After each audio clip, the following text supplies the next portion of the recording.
said, first of all, be in the tunnel, and you'll come down to the top of the track and back to the start.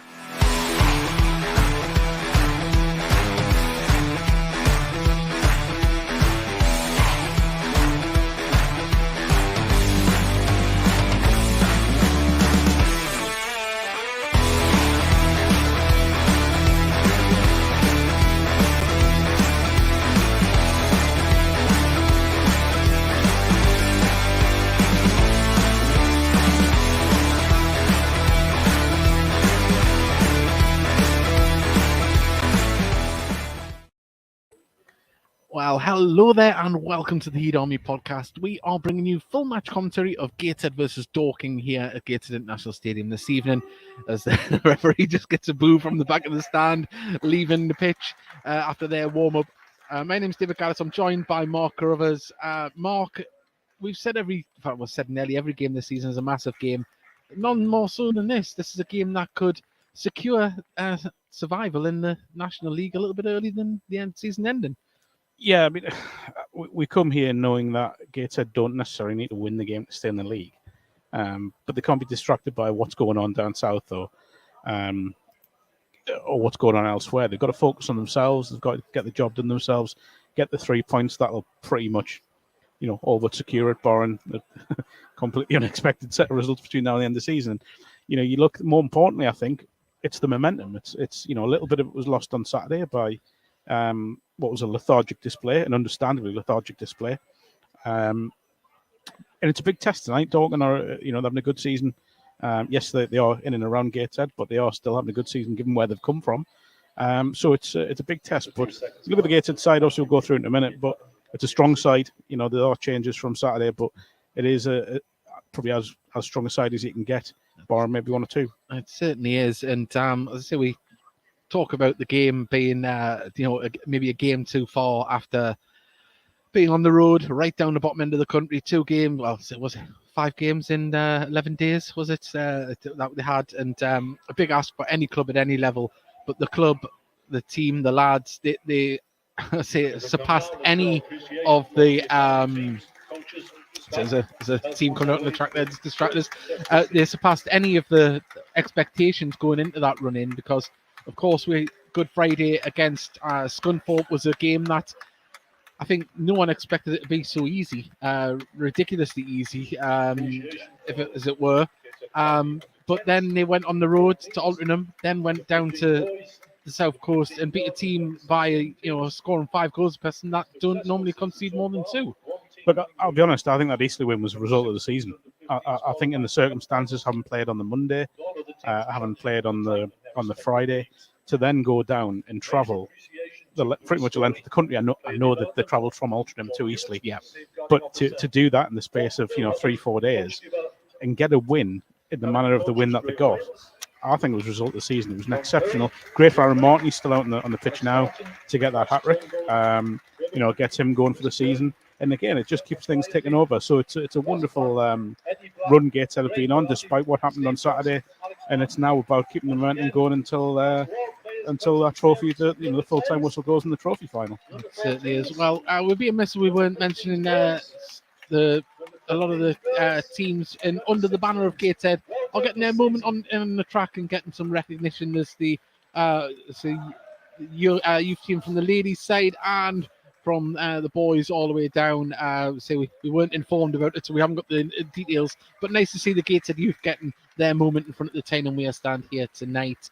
And as I say, lots of results. If you look on social media, there's a lot of good players in and amongst the Gateshead youth setup here coming through. And we mentioned the youth setup. There was a player getting a nice round of applause coming off the track there before. Not involved today, but could potentially be involved down at Wembley. Ollie Thompson, a player that has come through this system, and hopefully we're looking down at some players that might potentially get themselves towards the first team, either the first team of the ladies or the men's. Well, Ollie Thompson earlier in the season was playing in the second division of the Northern League with Sunderland West End, getting experience. And you look at him now, he's playing an FA Trophy semi-final. He's helped Gateshead get to Wembley. As you say, there's a very, very good chance he's going to be in the squad for Wembley at very least. So it shows that there is an opportunity there to really progress. So it's great to see, again, and I always say this when I'm on, I try not to hark back to what happened 3-4 years ago. But you look at what Gateshead have got now with academy sides and the women's side, and all this going on, and the team that went over to I was going to say it's Spain. Was it Spain? Yeah. I've gone completely. It was the Costa Blanca Cup. Yes, of course, that's one. That one over there, wonderful.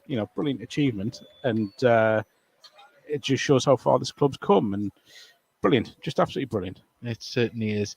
And they're all down next to the dugouts for a large photo there. That's going to be on social media, I imagine, very, very soon. Right, just we'll quickly go through the Gateshead lineup before the teams come back out in about 10 minutes' time. In goal for Gateshead, Philip Marshall. It is Robbie Tinkler, Louis Story, Ethan Pye. Then we have Ed Harris, Callum Whelan, Connor Panny, Stephen Wern, Camille Conter, Adam Campbell and Marcus Denanga. And on the bench, James Montgomery, Owen Bailey, Dan Ward, Captain Greg Ollie, but of course wearing the captain's armband is Adam Campbell in his absence, and Aaron Martin. For the visitors, it's Dan Lincoln in goal, Isaac Philpott wearing number 2, not Daniel Craig, it's Tony Craig. I'm getting ahead of myself there.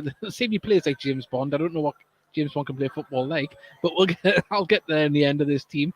Tony Craig is the captain, Dan Gallagher, Bobby Joe Taylor, Luke Moore, Josh Taylor, Nick Wheeler, James Mewett, Harry Ottaway and Ryan Seeger. And on the bench, they've only got 3 substitutes this season. Of course, Gateshead can sympathise. We've had that problem a few times this season. Callum Kennedy, Barry Fuller and Aaron Cool is on the bench.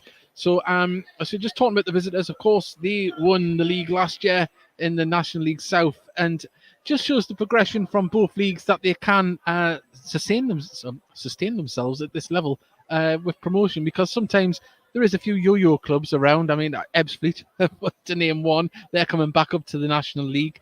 Nice to see teams staying up, especially, potentially at the moment, both teams are going to stay up if things carry on the way they are for both sides. Yeah, and you look how far Dorking have come in what was a relatively short space of time. It's not that long ago they were, so the Sunday League team really in effect. And you look at where they are now in the top tier of non-league football, with one promotion away from the Football League, all down to one man, down to Mark White, done an unbelievable job there. As manager, as owner, as everything really. He is the club. Great to see. As you say, we look at the teams that came up last season. You've got York, maybe they'll stay up as well. You've got Gateshead, hopefully after tonight will stay up. You've got Dorking. I think Maidstone will be the only ones that haven't. Sadly, Maidstone, they've had a season to forget, really, unfortunately for them. But we have got messages coming in.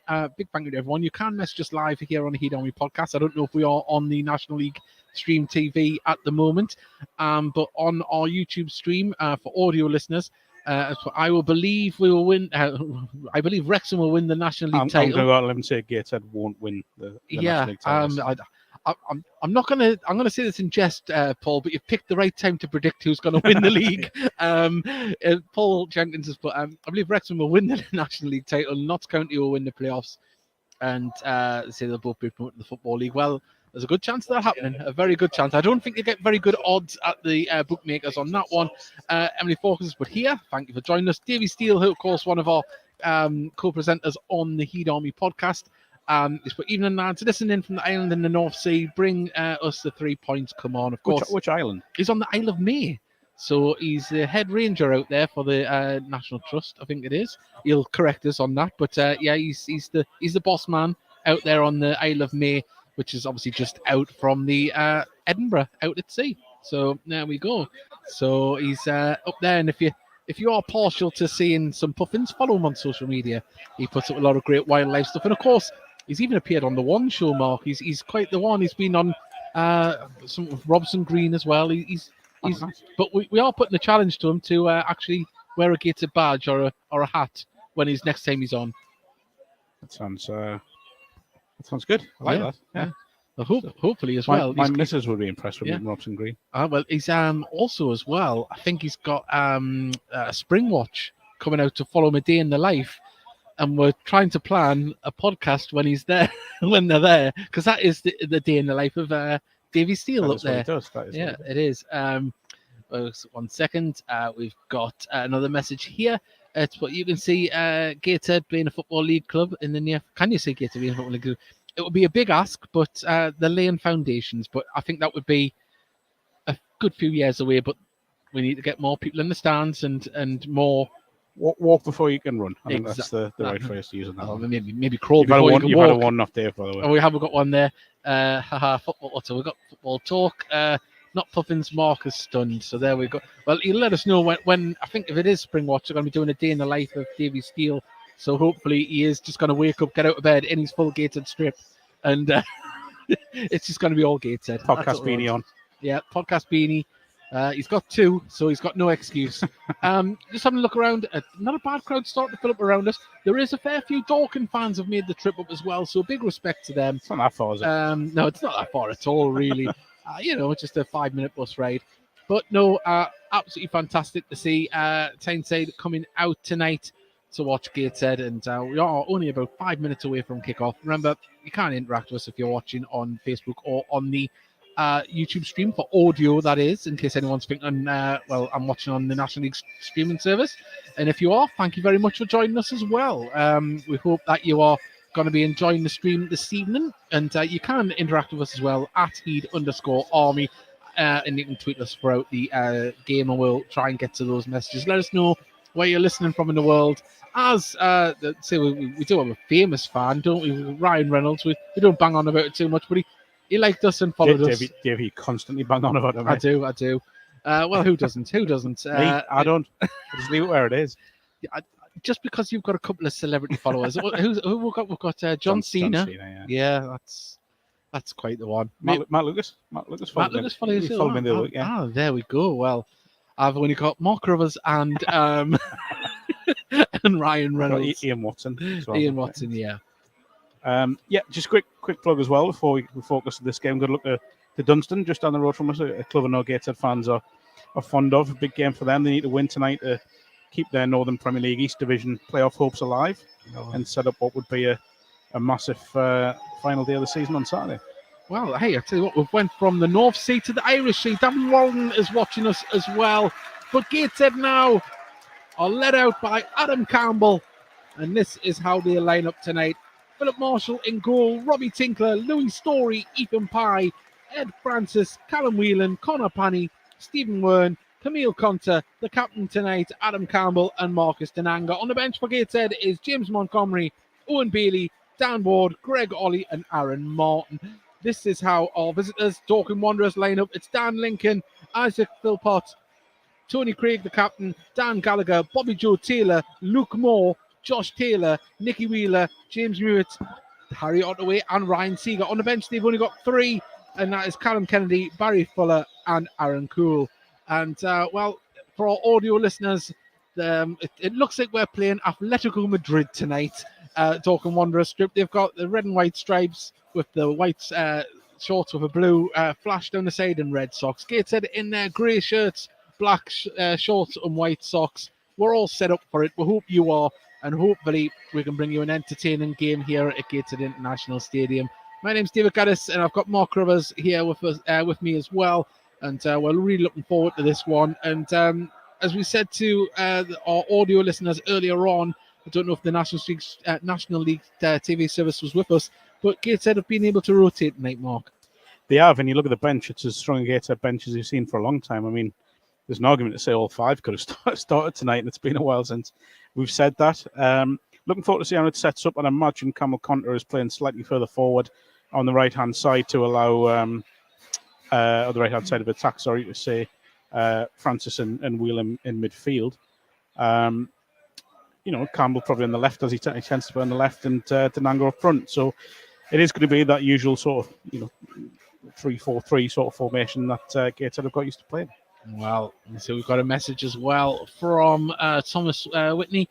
Fantastic turnaround by Gateshead. I think getting to Wembley has given the confidence to stay up while it's all round. I'd agree with that. Yep, I would agree with that 100%. And at the moment, Gateshead in a huddle. We don't normally see that from Gateshead. Of course, they know tonight a result can secure safety in the National League at the first attempt coming up from last season National League North champions.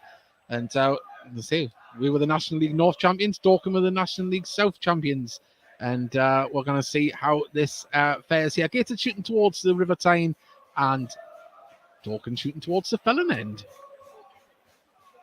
Now then, I think I may have been wrong with the setup. For Dorking. No, Gateshead. so it looks like Wern's going to play as a right-sided wing back with Yeah. Fanny as left-sided wing back. Yep, that's the way it's been for the last few It games. is. So I thought Conte might have been further forward, but well, we'll see. Silly We'll see me. how it goes. Well, Gateshead waiting for Dorking to get us underway here. The referee has us underway, and Dorking ping the ball out to the left-hand side, chest the ball down, but there is Story to clear the ball up the pitch. Dinanga does well. Campbell tries to launch on it, but Camille Conter tried as well, but it's just been passed back by Mewett. And Lincoln's kick was quite Great far win. up the pitch, but good header by Pye. The ball's going to come through and left by Tinkler. Must have been a shout from Marshall. All in yellow this evening from the normal pink. This will sound ridiculous. It's everything except temperature. It feels like a summer's night. It does. Apart from the temperature. Camille Conter brings the ball down. Mewett just gets his foot in front of it, and now Moore can distribute it out to the left. As I mentioned before, as I say, it looks tropical here. It doesn't feel it, but you've got that look of we're playing Atletico Madrid on a summer's evening in Spain. But well, you do get into Europe for win the trophy, I believe. Yeah. So well, maybe next season. there we go. Whelan drops deep to receive it. Story out to Tinkler, Chance who's to got break it, lots yeah. of space here on the right-hand side. He can carry the ball forward 20 yards, lays it off to Campbell. Campbell turns, runs with the ball, thinks about a shot. He's taking it down to the dead ball and crosses it over, coming towards back post. Panny leaves it, and Panny's going to chase it down. It goes out now. It's a goal kick. Well, it did look like there was a slight touch there, but it's a goal kick to the visitors. Yeah, this formation, I can't really call it a new formation, can I? Yeah. But this formation Gateshead have kind of found in the last third of the season is really working for them. Allows the wing backs to get forward. It still allows. Well, it's reminiscent of the first season when Gateshead came down from the National League. Mike Williamson's first season, there was a few at the back with flying wing backs, but at the moment, Gateshead trying to probe the ball forward. Dinanga does well. Hold on, lays it back to Campbell. Campbell now goes for the shot. Body in the way, and it's going to be headed away. Moore brings it down, puts it out to the left-hand side, and Wern on defensive duty, but straight into the feet of Tinkler. Wern now can drive with the ball. He doesn't. He goes for the shot in. Oh, cleared out. But good start from Gateshead in the opening exchanges. There's a ball cleared by Dorking out for a throw-in just inside the Gateshead half, on the far side. And apparently the stream is working fine today. Yes, It's because I'm back. well, I did find out when I was waiting for my pie that apparently the mute button had been touched up at the camera on the last stream, so apologies on that. As the ball now comes across to Panny. Panny wins he chests it down. Does well, does very well. Panny, he's lining himself up, lays it off to Dinanga. It's a really tight angle. It would need it to be something special, but initially it looked like Panny was just going to launch that one. I think he probably should have, I think he had a sight at goal and he had a real chance to get it away. Dave, I'm going to change my formation again. I think it may be a flat back four, Possibly. No, I think it's they adapt the I'm gonna hang me hat on and say there it is 5 at the back. I think it's a 4-2-3-1. I think they just adapted the back 3 because that's back 3 there. They adapt it when a player stays up. But Dorking on the attack now. They've got Mute on the right hand side. He has it now. Stop across. Connor Panny needs to come across and stop it. He does very well, but the ball falls back. And now in the area, laid it off. Moore is going to get there. Puts it across to Bobby Joe Taylor, and it comes off. Whelan out for a corner on the far side. And maybe Mark are still debating over the formation, but I think it's the way they move back and cover into places. But we'll see as it goes on. I'm always here to be corrected, Mark. But either way, it's an effective way Gateshead are playing at the moment. It is, but they got themselves into a bit of a mess there defensively. Corner on the far side, in it comes. And it's great. And it wasn't clear. Gateshead got out of jail free there. The header away by Story just fell to a Dorking shirt, but now Gateshead on the attack. Ball up to Denanga. Oh, well Does done. very well. What a touch. Campbell striding forward down the left-hand side. Can he put it into the box? Oh, He's just looking for Vern now. For Vern, sorry. it fell to Francis. Peels to shoot now. Conter puts it back to Pani. Gateshead just build again as Campbell and acres of space on the left-hand side. Can now play the cheeky ball inside to Denanga. Denanga, nice lovely. turn, goes for the shot. Oh, just needed a little bit less on it, but nice movement. It is. It's really well played. He's used the dummy run from Campbell to create some space. I just don't think he's made the right connection. It looked as if he was trying to float it over the keeper, but just got too much on it. But really promising.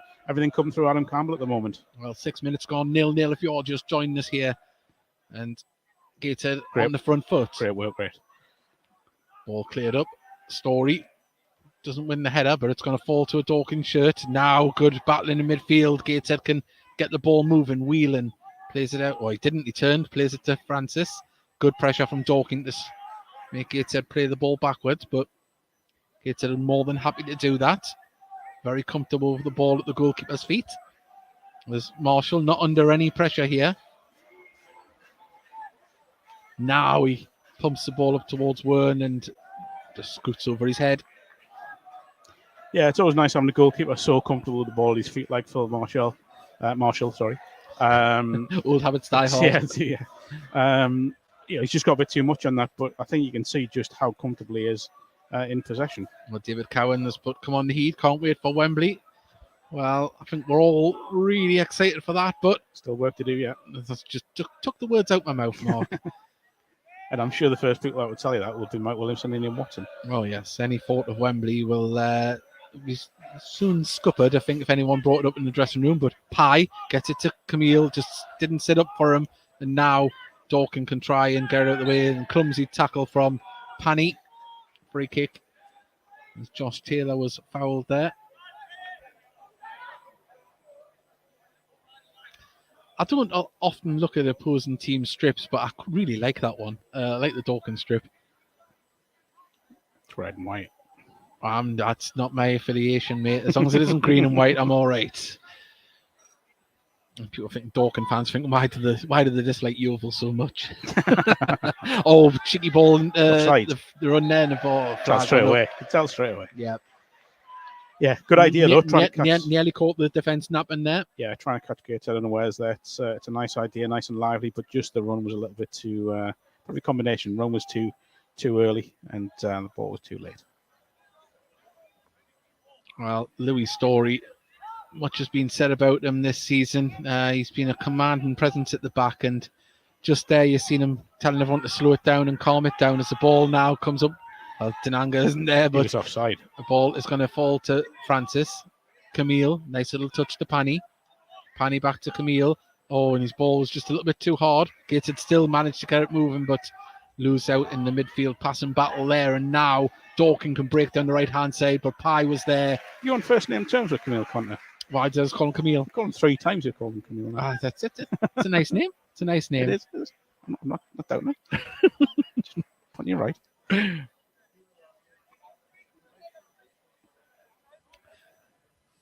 Which is quite strange because normally if I struggle with a player's name, I'll say the first name. But I can say Conter. Headed clear by Francis. That would be hilarious if you got it wrong. I know. Ball passed back to Dan Lincoln, all in purple. Gateshead trying to press high there.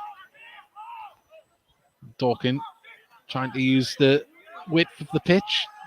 Gateshead managed to win the ball back. And the ball through, and well, the defence was caught napping there as Seeger has the ball right hand side of the box, pulls it back, shot deflected out. Gateshead haven't cleared the ball yet. Moore puts it across to Philpott. Now out to Muir on the right hand side.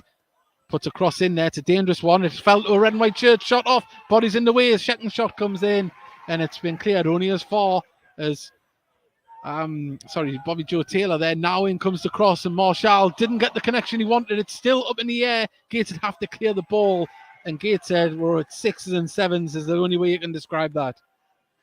They weren't. They're still making a hash of getting rid of it. There we go. There we go. Just someone needs to take command at the back there. A bit too easy getting them behind, I think. And it's a desperate defending in the end. Phil Marshall just got, I don't know if it's the wind, it is pretty windy here. Yeah. If he's just got underneath it because of that. Still call him Marshall again. I know. Marshall. Yeah, just someone needs to take command. Well, I was expecting a shot hit with some venom there, but it didn't manage to make its way through the Gateshead defence. But Gateshead on the break now. There's Francis. Plays it inside to Whelan. Whelan, lovely first touch to Camille. And, Conter loses out there. And now they try and break on the far side. The ball, Wern intercepts. That's done well there. Very well. And now Gateshead try and build. Lovely touch from Campbell to Wern. Wern can now drive with the ball. He cuts inside of it. Campbell under pressure quickly, but he distributes to Tinkler. Tinkler's ball to Pye nearly was intercepted. And Gateshead played all the way back. Just a little bit sloppy there from Gateshead. Had a real chance to put Dorking under pressure, but just got a bit lackadaisical on the ball. Yeah, Ottaway was standing there ready to pounce, but the ball did find its way through. There's Taylor. Nodded forward. Gateshead helps set them up as now Denanga gives it out to Campbell. Wern, lovely touch on the edge of the box. Lovely bit of footwork. Lays it off to Campbell. Campbell pulls it back across. Oh, it's just taken off the head of Panny. And surely just thought that was going to nestle on his forehead. Yeah, that was brilliant play. Really good play from Wern and Campbell down the right hand side. It's a good ball across as well. Just a great touch. Well, you've got to commend the defender, and they managed to get something on it to get it out the way of Panny's head, but we're going to have a throw here from the left-hand side. Ethan Pye goes for a long one towards the corner of the 6-yard box. It bounces. Denanga, can he do so? Goes for an overhead kick. Didn't get the direction. Cleared by Dorking out for a throw-in on the far side. This is another player we've discovered's got a long throw. Yes, I know. It's good. It's all started with Kedwin Scott last year, about this time of the season. Looks like it's going to be Robbie Tinkler this time. Yeah. Louis Story stayed forward as well. It did cause a threat there. It's a great throw in.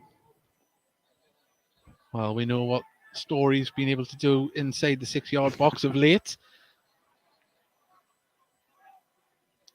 In comes the long throw from Tinkler towards Story. Wins the header, gets it on home, and the keeper manages to keep it in play. Must have got a touch off the defender as well, because I don't know why the keeper would make as much of an effort to keep it in play. Well, ball played down the right-hand side. Ottaway is there. Heads it over. Pye does very well. Gets his body in front. It's a good tussle. It's not going out, though. It hasn't went out yet. And Pye manages to dispute when he's got a man on his back. Francis quickly gets it to Marshall. And Gateshead can build from the right-hand side. As well, I think. Well, Tinkler just slows it down to the back 5 from Dorking as well. I think they've done their homework on Gateshead, not allowing Gateshead to try and get in the channels. But both Wern and Panny hugging the touchline on either wing. Just need some movement here, Gateshead. It's all gone a little bit static. Well, there we go. The movement came, but just a little bit too late. Conter, back to Story. Panny, just a little bit flat-footed there. The ball wasn't the greatest, but Conter nearly won the ball in midfield. Pye wins the header, just bounces off the thigh of Panny, and now he needs to not foul Ottaway, who turns well, plays it across, and yes, the ball intercepted wasn't the greatest, and Gateshead can try and break through. Francis, he just needs to hold it up. He did. Whelan now can put it out to Wern on the right-hand side.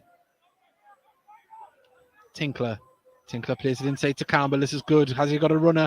Tried to pick out Denanga. Yeah, Denanga went to make the run, then held it, and then gone late. And by the time Campbell split the ball, but that's good, better from Gateshead. The pass and the movement was just a little bit slicker there, and almost caught Dorking out. Wow. Lincoln kicks the ball from the edge of the box up towards Gateshead's defences. Story heads it clear. Wern plays it inside to Campbell. Campbell just has to take another touch turn. He's got space to run into. Ball across. Panny's been pulled there by the way. Yeah, well, the ball's going to trickle out for a throw, a goal kick even. Yeah, that was a strange one there. The linesman's looking right at it. Well, Mike having a word with the fourth official there. Obviously, they've seen it as well. Not the greatest start for Dunstan. We've just gone one down. Well, the Juggler on Twitter is listening from Lanzarote. Thank you very much. As tussle there.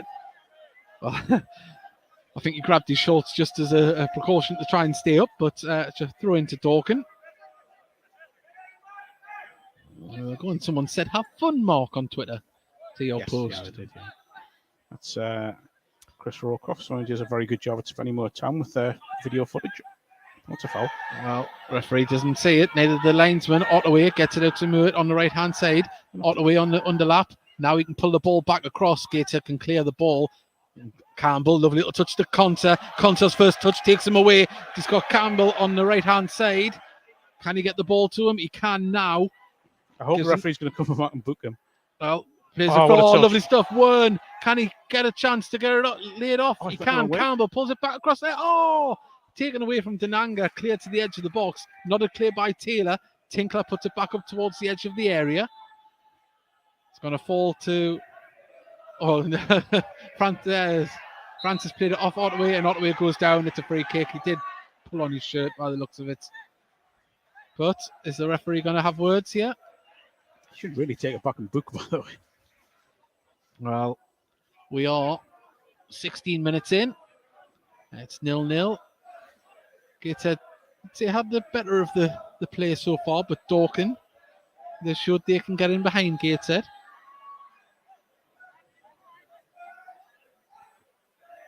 As we wait this free kick to be taken. Bobby Joe Taylor. There in acres of space, too much space. He has the ball on the right hand side, comes up against Panny, corner of the box, cuts inside. Oh, well done. Camille takes the Done ball again. off him now. Panny gets the touch as ball well. to Conter. Conter needs support though. There isn't many people up with him, but he can get it to Denanga. Denanga now looks up, lays it off to Whelan. Whelan just adjusts his run, gets it to Campbell. Campbell, right hand side of the box. What can he do? There's Whelan on the edge. Just slows it down, gets it back out to Campbell. Now Whelan whips one in. Didn't get the connection he wanted, and it just trickled through and cleared. But can get to win the second ball here. They can. Francis just dinks it to Pye. Pye back to Story. Well, Story lets it run through to Marshall. Just little signs of improvement from Gateshead here. Just the final ball's not quite clicking just yet. But they are starting to find some space. Camel Conter's finding a lot of space in midfield. Well, just looking at Ottaway, he's ghosting around behind Seeger, isn't he? He's trying to find himself. Oh, too much space for Story. Gets it through to Denanga. Because Story's continued his run. Can he lay it off? Shot from Denanga. And now Gateshead pick it up, though. Gateshead have men committed forward here. Oh, Lovely the ball ball. out to Wern. Oh, Offside was flag he, though? goes up. Well, but yeah. It's 3 times now, Marcus Denanga's had a chance. And I get he's goal scorer. I 100% get that he's going to try and get a shot away. That's his first and foremost thought. But he has had a chance to play other people in and really give a chance to someone else. But he's just obviously hungry for goals, isn't he, the vet? He is. And, well, that's what you want. You want a striker to be a little bit selfish. That's how they score the goals. But sometimes you can be blinded by the trees in the wood. What? That's how I don't know how that one goes. Is it? You can't see the trees for the wood. There we go. But anyway, Dorking on the attack on the left-hand side, crosses the ball in. It's a deep one. It goes behind. Can't see It's the a wood goal for the kick. trees. Can't see the wood for the trees. We got there in the end, didn't we? There's one for the highlight reel. I think that's a low light, mate.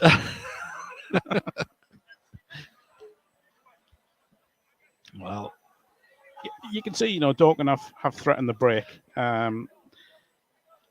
lovely stuff from Gateshead, just playing it around Seeger. But look at the space that Story had to run into.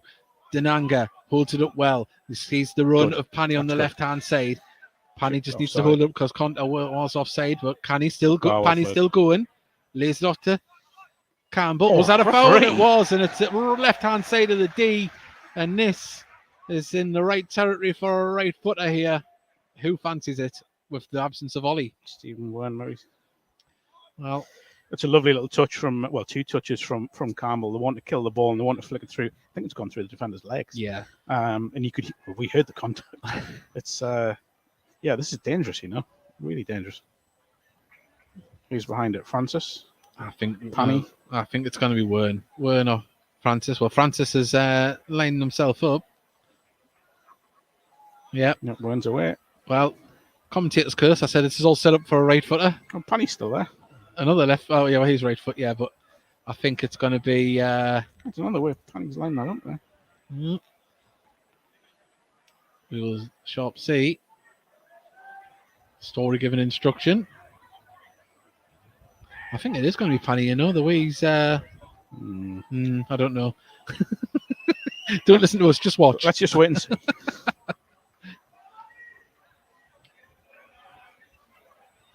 Well. In it comes. Oh, he's left it. It's a bit of trickery. In comes the ball. Oh, what a save! Dan Stayed Lincoln. in, by the way. Staying in. That's And ruled it's gone out now. But wow, that was a save, a fantastic save. The ball was going to go in top left-hand corner.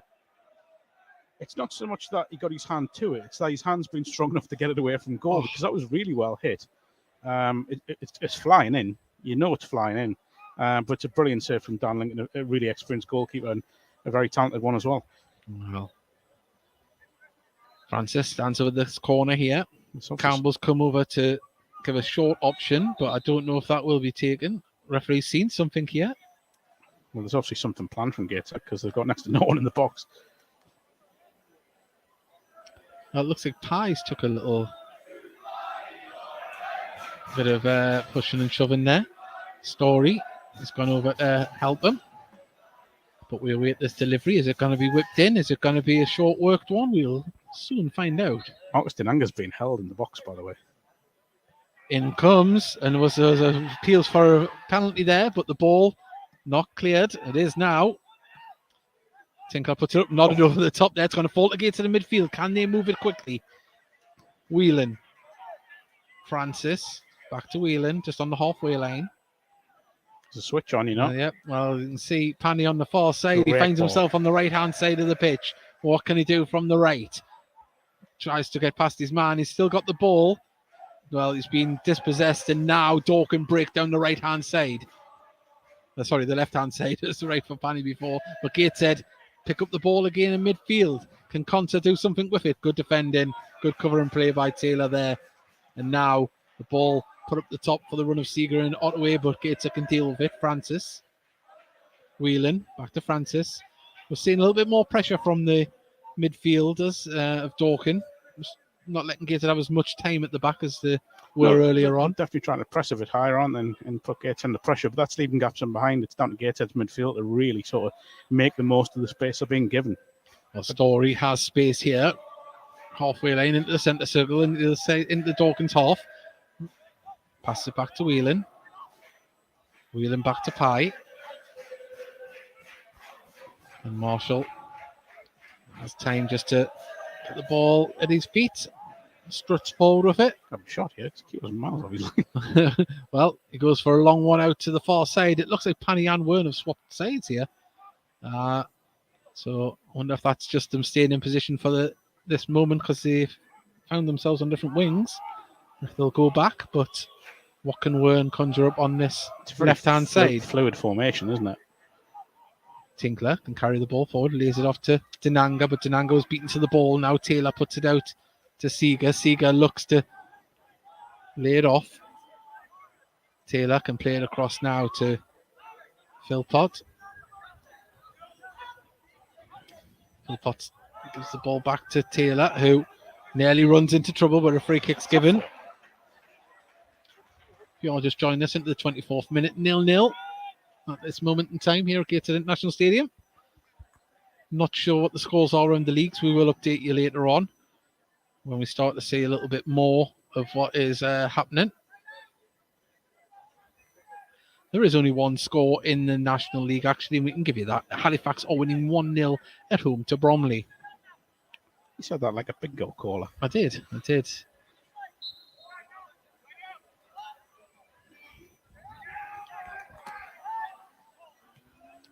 Lincoln's free kick up towards the edge of the area, won in the air by Dorking, and Tinkler had to put the ball out. Marshall wasn't going to get there. He's taking a knock as well. Yeah, Gateshead just getting caught second ball there. A real chance for Dorking. Who you can see they really have a lot of attacking threat. I think it was Moore that won the header, but he nodded it down into such a dangerous area where there was someone running onto it.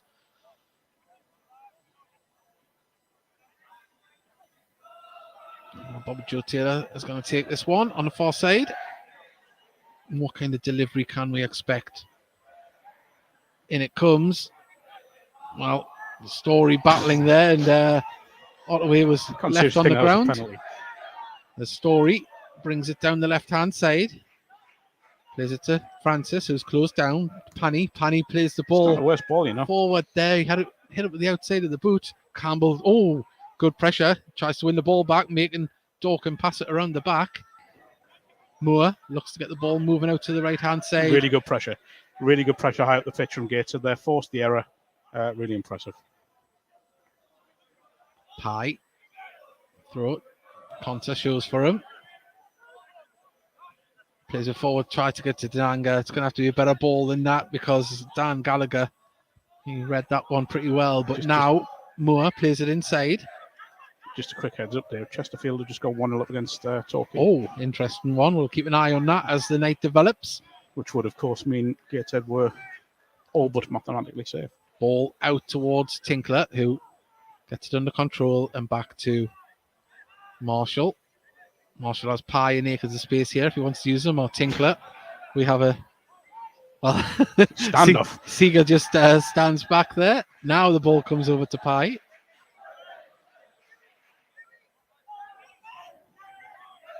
Pye gives it back to Story. It's really disciplined from Dorking, you know. They're really sitting in and trying to deny space here.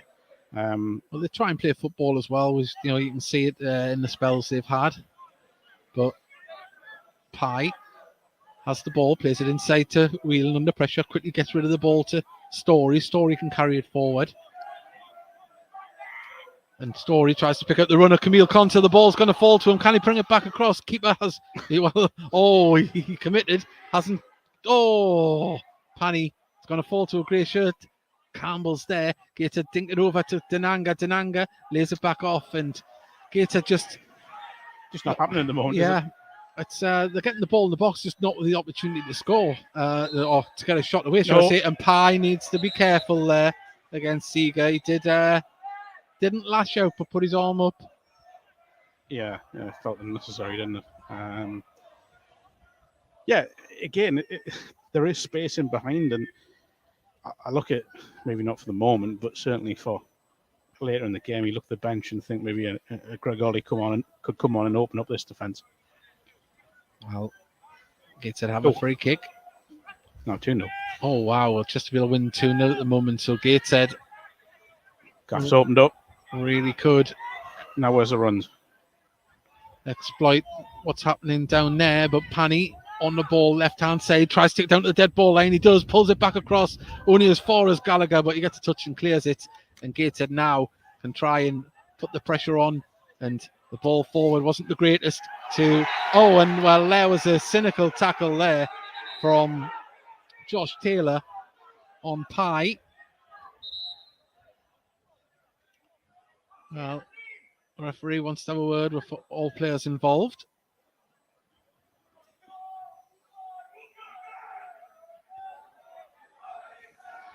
Well, you know, there's been little niggles. It hasn't been a dirty game, but both players, both sides are giving as good as they're getting in these exchanges. And you know, sometimes referees get a lot of stick. I commend him on this. He's warning both sides.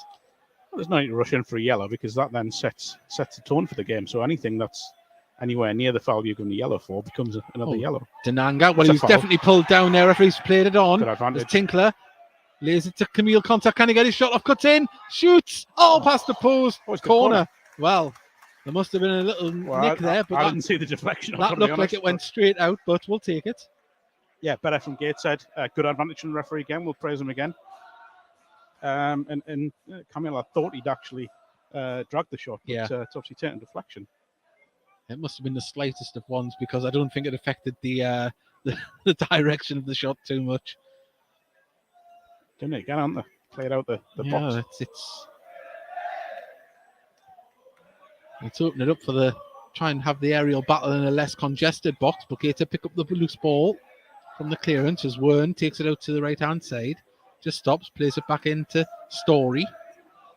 Story now picks out Denanga, who's dropped deep. Francis, referees just let it go on as Moore now drives forward with the ball. He's got Seeger in front of him. Well done. And Gateshead nearly win the ball as Seeger lays it off to Ottawa. Ottawa back inside. Gateshead now can clear It's it. not the worst And ball, the you know. ball over the top now. Denanga chasing down. Lincoln has to come out. And his clearance is going to hit towards the halfway line and has. And now Ottawa can try and turn. He has. He's going to put the ball out to the right-hand side. And Muir now has the ball. Muir driving, puts a wasted opportunity for Dorking there. Just again, little sloppy moments from Gateshead, and if they're not careful, they're going to get punished for it. Well, Gateshead now can try and build down the right-hand side. Robbie Tinkler. It's a lot of space just to trot into. Now to Wern. Wern with a little bit of trickery. Still going. Still got the ball. Managed to cut and say, puts the ball across. Denanga open. Oh! He just peeled back from the defender and just couldn't get above where he wanted to be for the header. Over the bar it went. It's such a lovely ball, because he's got to take the defender out of the equation there, Wern. I think Denanga's just maybe got up a little bit too early. Yeah. So he's under the ball. It's a great chance. He peeled back lovely. That was a great run. The defender was nowhere near. But we are 31 minutes in. 0-0 still. Probably say Gateshead's best chance of the game. Ball over the top towards Ottawa. Does well to control it. Offside flag goes up though. Yeah, he's come back there, hasn't he? Yeah. Well, see, it is 2-0 to Chesterfield. We've had that sent to us as well. Double confirmation, but we believed Colin from BBC Newcastle, didn't we? We did. And that wind is absolutely cutting. It's one of those nights where it looks like you could wear a t-shirt, but you really can't. Yeah. Well, ball headed away from Panny. Ottawa brings it down. Now can be Ottawa, should I say, not Ottawa. It's not been a classic so far, has it? It's threatened a bit in life, but it hasn't really. As a seagull just flies in front of us here in this Tainaway stand. The ball launched up the pitch. Seagull nods it to Muir. Story can now clear the ball. Gallagher beaten to the air by Denanga. The ball is still in, though. Still in. Now it's got to be there's a press. Pass back to the keeper, Lincoln. And he spooned it out the ground. The captain, Craig, didn't do his goalkeeper many favours there.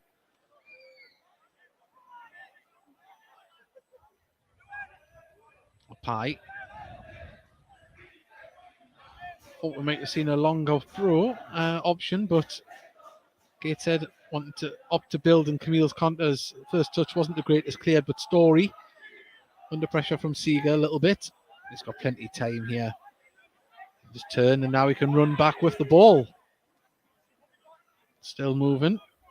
Now Campbell drops deep. There's Tinkler running on the right-hand side. He's got options left and right. Can he pick out the right one? Gets the ball. Didn't. It just got nicked away. I think the final touch from Taylor. Cleared by Dorking. It's going to bounce all the way through to Marshall. It's quite strange. That's 3 or 4 times now where someone's got the ball in the centre circle from a Gateshead player and turned and being allowed to run 20, 30 yards with the ball without being closed down. It's opening up space. Well, Panny has the ball left-hand side, cuts past his man. Can it get past the second man? And now Moore can clear the ball down the line. But there's nobody there at the moment. Just got laid off there, Panny. Doesn't have to beat his man every time. Francis has made a little run in to give him some support, and you just need the ball dropped into him there. Well, Story now plays the ball. Oh, lovely run from Panny, and it just bounces away. Out it goes. But you mentioned earlier on that room that's getting in the centre, the likes of a Greg Ollie, obviously club captain, rested tonight. It'd be frightening to think of the passes he could maybe pick out. Yeah, and I think, you look at someone like Greg would punish space in there. It's not quite happened just yet, but I think he would be able to really punish any space that's put in behind this defence. Story manages to nod the ball on, but Tinkler's under pressure from Seager, gets it back to Marshall. Marshall clears the ball right up the pitch. Denanga's going to try and challenge for it. He couldn't get there, but Story, lovely touch the pass to Wern. And now Gates can build again, right-hand side. Tinkler just slows it down, passes it back to Story. Can't do it again. Yeah, just dropping in. Too much space for the centre back to really be running into with the ball. But Tinkler gets it to Wern.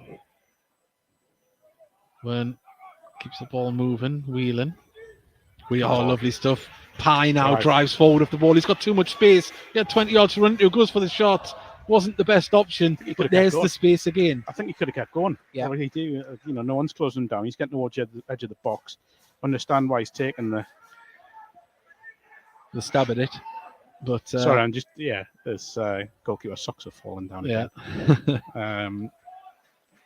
There's a little bit of gamesmanship creeping in here from Dorking.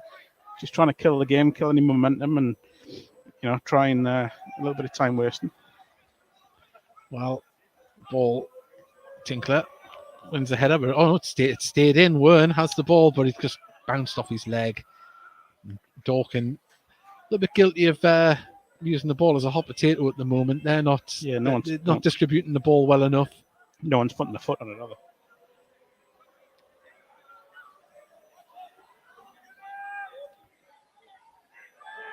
Well, Marshall looking for the run of Campbell. Campbell just jinxes his run. Oh, it isn't Campbell, it's Wern. He keeps it in. Lovely stuff.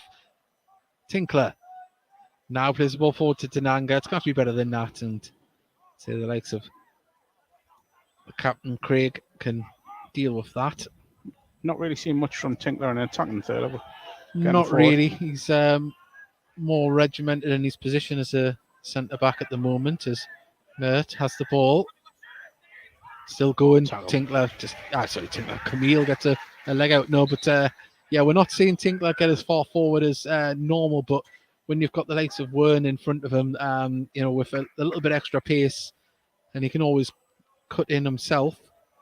But we do have Connor Panny down at the moment. It looks like we are going to see a substitution. Don't know if he must have been saying something. Well, Greg Ollie came, and it's Dan Ward, isn't it? Yeah. I was going to say Greg Ollie came to have a chat with Mike Williamson just before there. Yeah.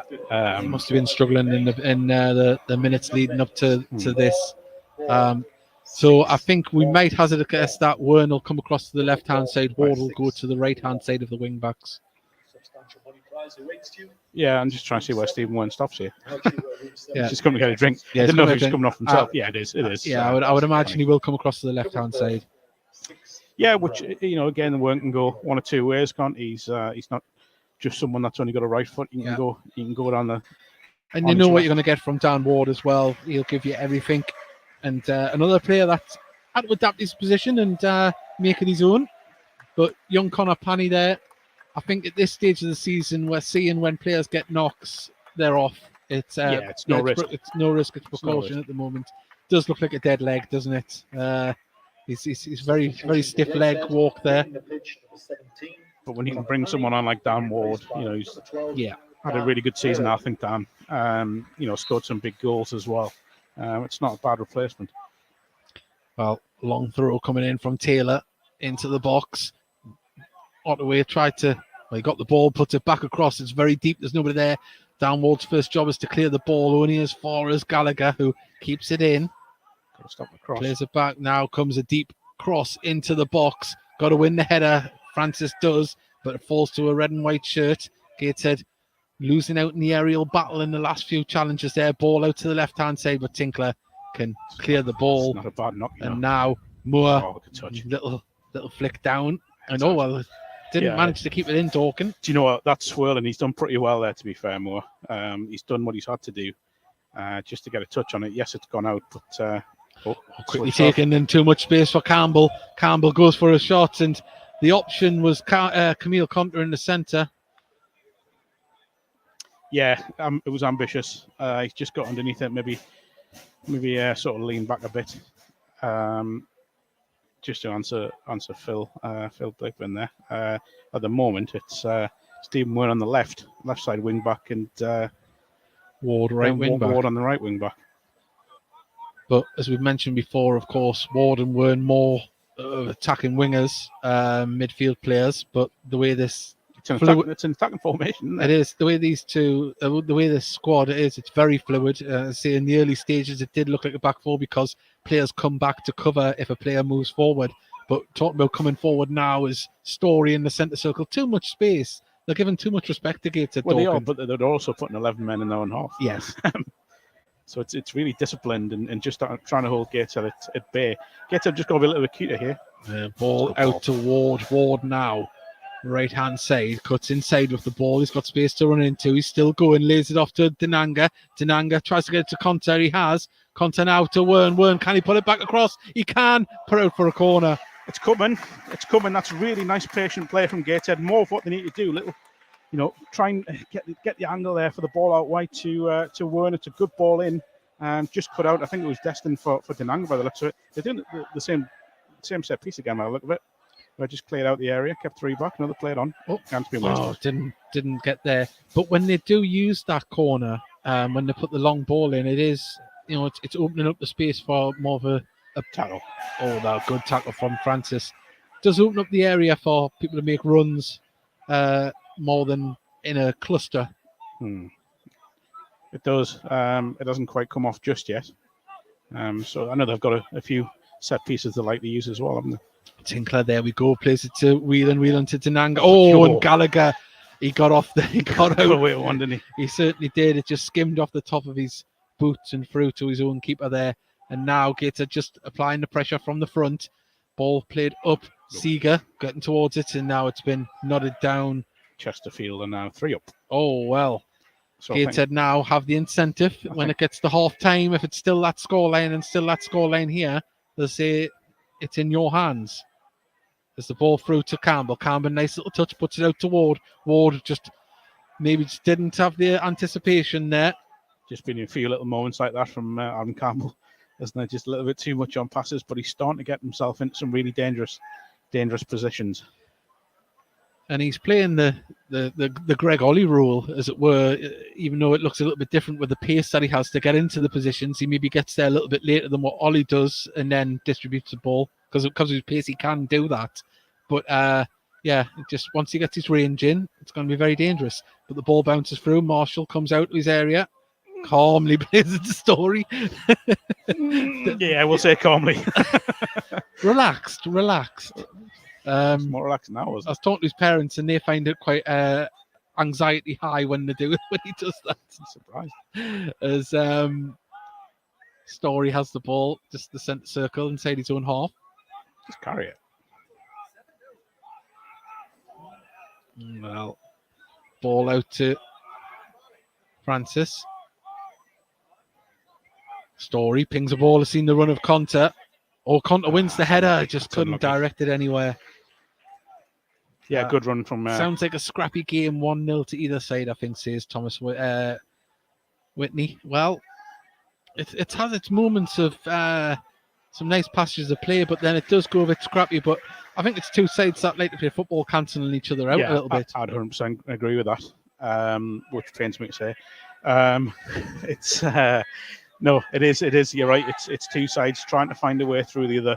Gateshead have probably had the better of the possession. Dorking, as I say, staying really disciplined when Gateshead are trying to bring the ball out. It's 11 men inside their own half, trying to deny space. So Gateshead have maybe just got to be a little bit cuter, which is why, again, I think you could well see. Well, Gateshead need to be careful. There's been a couple of little pulls on shirts and stuff there that went unnoticed. The ball went through. There's one there as well, by the way. There is, and that was on Gateshead. It was. Whelan puts the ball out for a throw. But, referees, they're on top of it. I'm not sure scrappy is the right word. Because scrappy would... I would say not a flow. Not a flow to the game. Well, yeah, because scrappy sort of indicates that it's a bit more of a... it's not a good game to watch, but it is because both sides are trying to do the right thing. We are going to see a long throw here from Josh Taylor from the right-hand side. There's a few players in the box that are waiting this one in. It's towards the penalty spot, headed clear. It's going to fall low to Bobby Joe Taylor, who can get it under control, did it well. And now, Gateshead come away with the ball. Denanga, can he look up and keep the ball moving? He can. Wern, left-hand side. He needs bodies in the box. He's driving down. Oh, lovely trickery into the box. Can he put it back across? He can. Denanga! Oh, that was missing. Was the net rippling. I don't know how he's missed. All he's got to do is hit the target. It's brilliant from Wern. What a lovely bit of skill on this left-hand side. And he's hesitated to put the ball in. It's just giving Denanga a little bit more space, which is just perfect. All he's got to do is hit the target. He's trying to be a little bit too cute, I think, by going back across from where the cross has come and trying to put it inside that near post and just guided it wide. He's got to score. Stephen Wern, though. Oh, I think he's been watching highlights of Ryan Giggs. Well, he cut in from the left there. Yeah, referees going to have to take action over time wasting because it's starting to become more and more prominent here. Ottaway wins the header. Knocked on Seeger. Oh, there's Wern doing defensive duties, just nicking the ball away. Wern back to Story. It's good. And I mentioned, I think it was a few weeks ago, Mark, that you see players doing drills before games with one-touch triangular passing football, and we're seeing it used to great extent this season with Gateshead. As I said, that long ball through wasn't the greatest, but the close quarters football from Gateshead has been very slick this season. It has, but they've always been that sort of side right from when Mike Williamson came in. They've never been a long ball team. It's always been, can they get the ball down? It's a foul, by the way. Yeah, well, free kick to Gateshead on the halfway line. Can they get the ball down and play it? And that's when Gateshead played the best football. Some of the stuff we saw last season when they won the National League North was sensational. And done that again this season where there's been some lovely stuff played. It hasn't always come off. There has been games where they've been frustrated. There was a spell when they had to go a little bit more direct than they wanted to. But I look at it the way they're playing tonight. It's good football. It's patient. They just need to be a little cannier in the final third. And I think that'll come. Well, Tinkler puts a ball up towards Story. Story wins the header. Oh, if only he could have put a little bit of power on it there, made the keeper work a little bit harder. Well, it's either a little bit more, a little bit less, so Denanga can get in the end. But sort of, he's just trying to guide it, isn't he? It's pretty comfortable for the goalkeeper. Well, surely. Now the referee. There's only so many times you can say it. Hurry up. Yeah. Well, Tinkler. Oh, he's lost out there, but fortunately for him, it fell to a teammate, Gallagher. Pumped up by Dorking. Taylor gets it to Mute. Mute tries to put it on forward there to Philpott. Goes off Wern for a throw in. He's frustrated by that. But to be honest, the ball came at a million miles an hour on the line. It's hard to keep them in sometimes. But you can see why Dorking have had their early season success because they are regimented, but we're seeing a lot of time wasting here.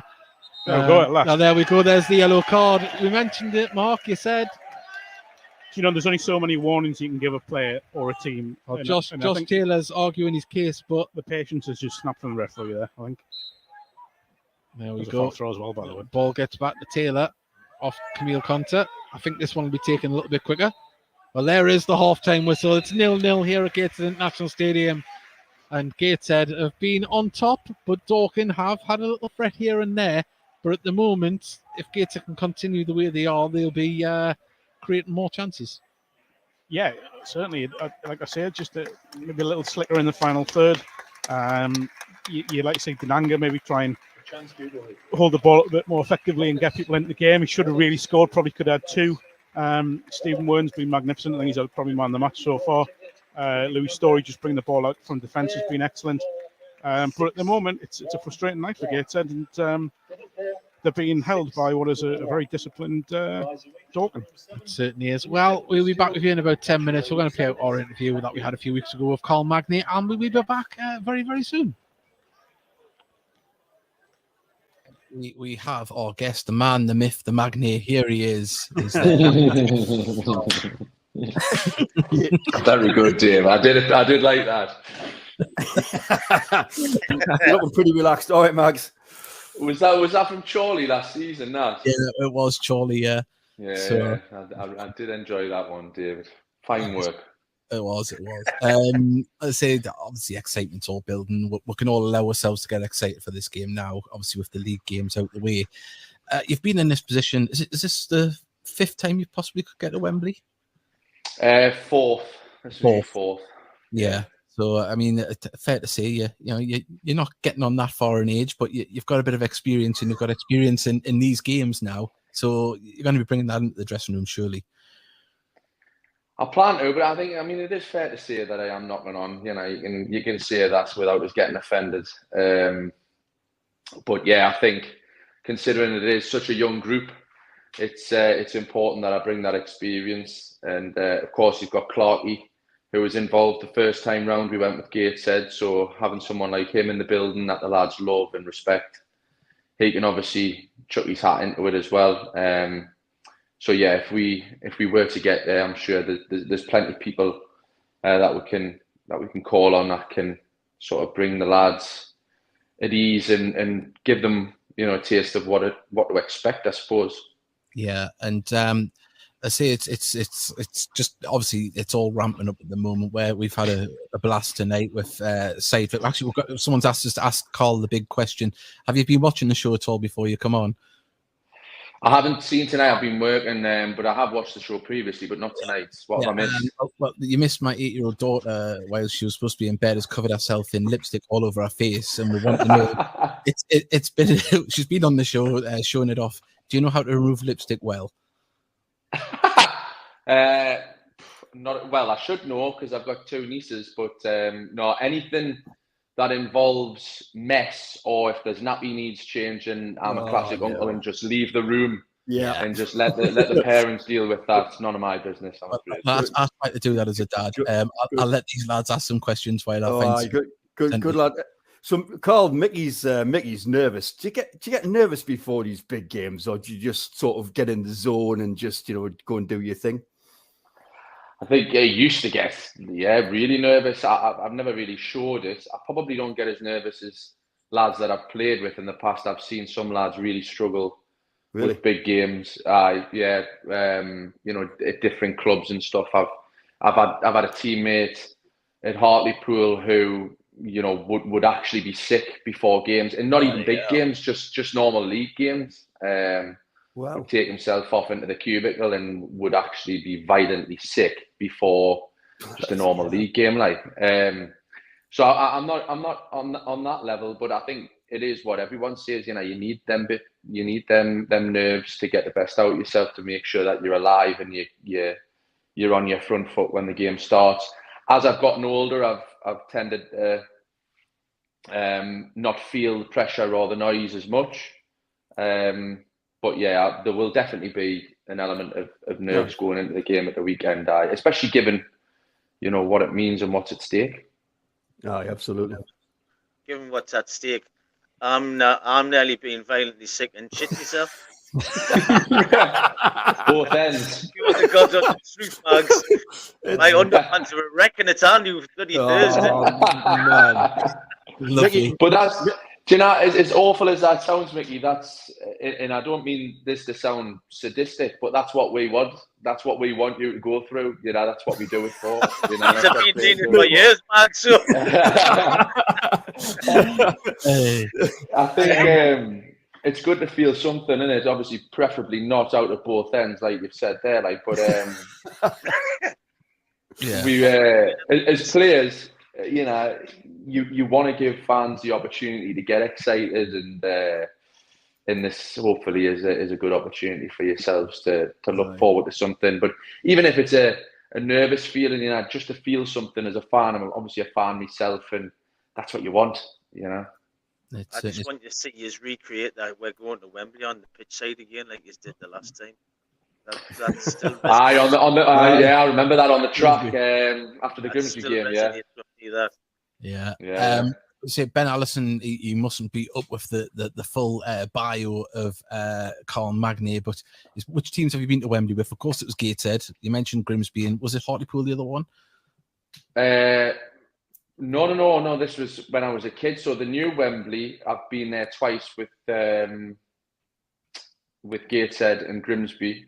Yeah. But then when I was a kid, I was there in youth tournament sort of thing. So yeah. Professionally, I've only been twice, so this would be the third time professionally. Now, I don't know if you can remember this story, and I don't know if you still do it, but when you came on the podcast, you said that the lads used to give you a little bit of jip for a little John Terry statue that you used to bring with you to the games. That's absolute. That is complete bollocks. Who told you that? It had to be in Chandler or Marwood or somewhere like that, was it? I think it was. I was going to say, can you dig it out and bring it on Saturday? That is completely. They've had you on there because but it was just. Obviously, the whole Chelsea thing and that, and when I was younger, maybe I did speak about it subconsciously quite a lot. I don't know. I certainly don't anymore after the stick that I got because of it. But it's unavoidable sometimes, if a new player came into the dressing room, they would maybe ask, what was it like at Chelsea and, different players. And as soon as I opened my mouth to respond, which, just being polite, I couldn't sit there and just ignore the kid or whoever was asking the question. But as soon as I opened my mouth to respond, like I could see, especially that group, Chandler and Marwood, and all their eyes were going down the dressing room thinking, oh, here he goes again, here's JT. If he drops JT in the conversation. So then they started making these lies up. Or they've obviously told you that I had a John Terry figurine that I used to carry around. No. I do appreciate JT, and I've got a lot of respect for him, but I don't carry a miniature plastic in my bag or whatever on a daily basis. I'm absolutely devastated. I thought that was true. I thought he'd be on your mantelpiece. Honestly, I genuinely believed he had one of them, the little cartoon figurines. I thought, I wonder if he's still got it. I was like, we're all still in a group chat now, and can you remember Josh Walker, who played for the season under Gary Mills? Josh is double lively in that group chat, and now and then, just randomly, even though it's been 8 years since we all left each other as a squad, there'll just be a photo of me and John Terry pop in the group, or just randomly, and no context behind it whatsoever. So Have the lads wished you luck for Saturday? Not yet. Everyone's. I'm just seeing the group chat kick off here because Marwood's just had a second child, so fantastic. Quality. Thought he was wagging.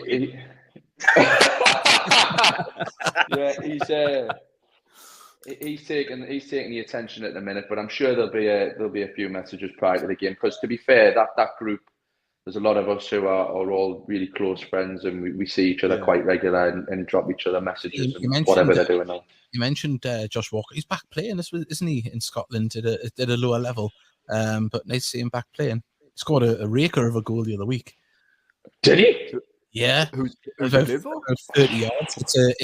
I think it's Northern League level in Scotland. Is it? And last I knew, he was playing for Edinburgh City, I think. Yeah, no, this was tired, and then he's dusted the boots off to play for a lower league side. But I was going to say it must be really low league, because judging by his kite when he was on holiday, he got some stick about his gut. So it must be. Hey, Carl, he's getting to play at this stage. Yeah. You see any comparisons with the unity in this squad to the one that went to Wembley in 2014, Carl? I do. I thought that last season, actually, when I come in last season. It's a brilliant group. There's some great characters. For me, it's strange though, because I'm a lot older than this current group, and I sort of sit there a bit nostalgic, really, imagining myself at that age that they are all are. I just sort of thinking back.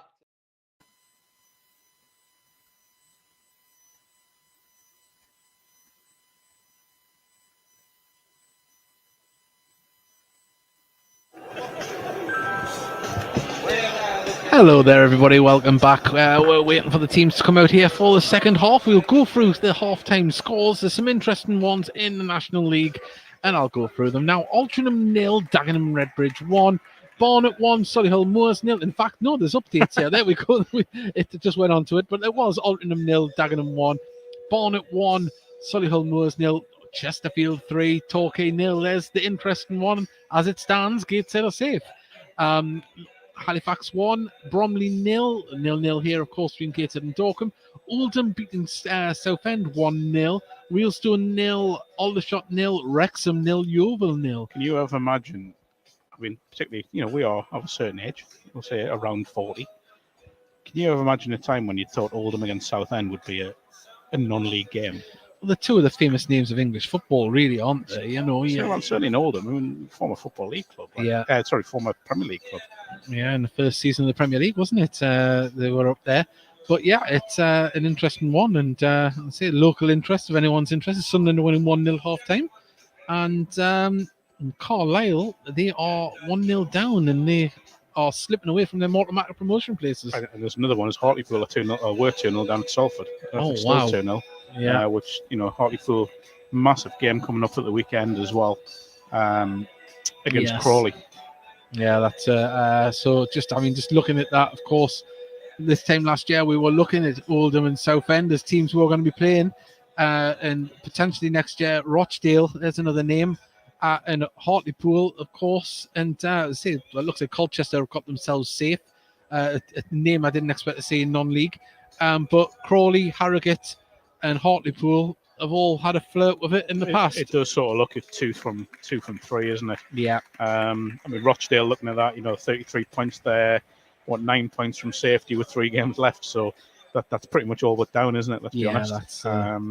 And Hartlepool Crawley at the weekend is a I hate using the phrase, but it is a 6-pointer. Is that one at Hartlepool? It is, yeah. Well, you as a football fan, you look at the small wins there, and they'll be saying, "Well, that's a game we can win at home." It is, but the thought of having Hartlepool United here next season and a North East derby is an interesting one, isn't it? It certainly is, and of course they were doing the National League last time Gateshead were, weren't they? They certainly were, and sometimes, Mark, you'll often correct me, or sometimes I'll say something. And a commentator's curse. I said I didn't think we'd see Greg Ollie in this game, but he's been going through quite an intense warm-up. To be fair, you've dropped yourself into there because you didn't say it on commentary. I know I didn't. You said it as we were chatting. Look, if anything, I'm honest. I'll let you know when I make myself an idiot. He's not on yet. He's not on yet, but he has been going through quite an intense warm-up. So who knows? Could he make his way on? But I made a bold statement during the break, and then all of a sudden he started to warm up more intensely. So whether he's just cold out there, who knows? Big thank you to everyone that sent in messages today. As Bobby Joe Taylor gets a nice welcome from the Tyne Weir stand as he re-emerges from the tunnel.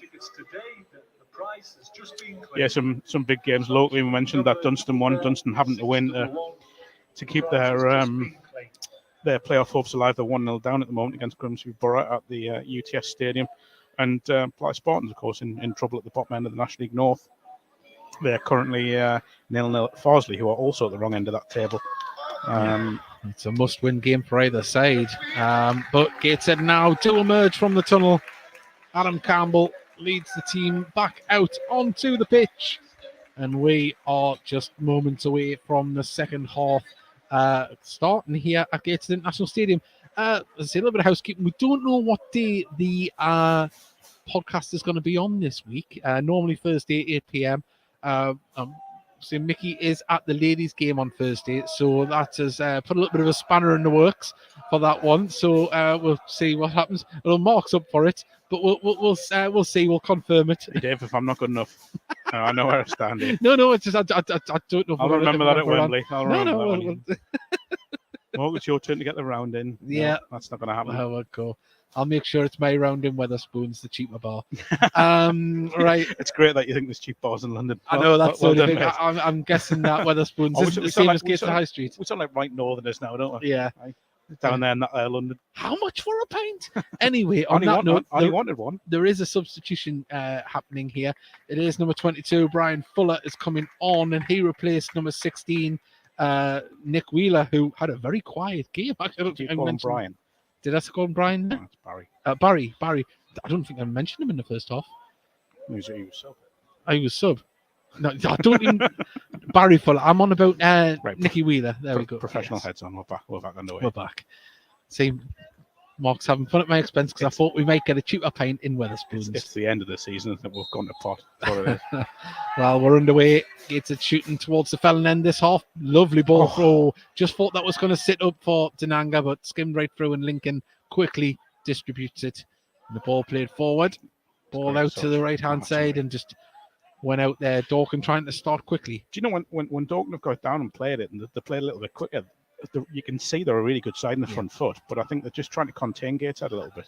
Well, Gateshead now on the attack. Conter drives with the ball. Good pressure though from Dorking. Managed to lay it off.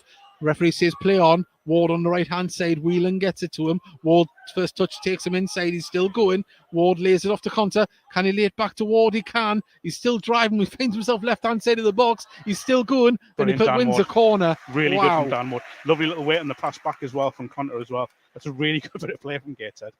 Well, Dan Ward, a few games ago when I was doing the coverage with you, he looked a little bit lethargic at times because he'd been through a heavy workload, but looking really fit there. Just in comes the ball, and it's cleared back out towards the corner flag, nodded back up, but Gator can try and get it down in the box, nodded on, cleared, not the best by Dorking, and Dan Ward can pick it up, and he's got to put Story, who's in the right wing position at the moment, to Conter. Story still there in support. Conter drives forward. If the ball just skims away from him, though, off the defender's leg, and Dorking can try and get this ball away. As now as Bobby really good. Bobby Joe Taylor plays the ball down line. Story's going to keep it in, plays it to Conter.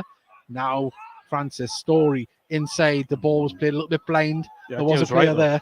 The idea was right, looking for Denanga. Oh wow, okay. Yeah, so we got a score line. Spartans have just gone 1-0 up, and not that you'll be happy. No, well, yeah, no.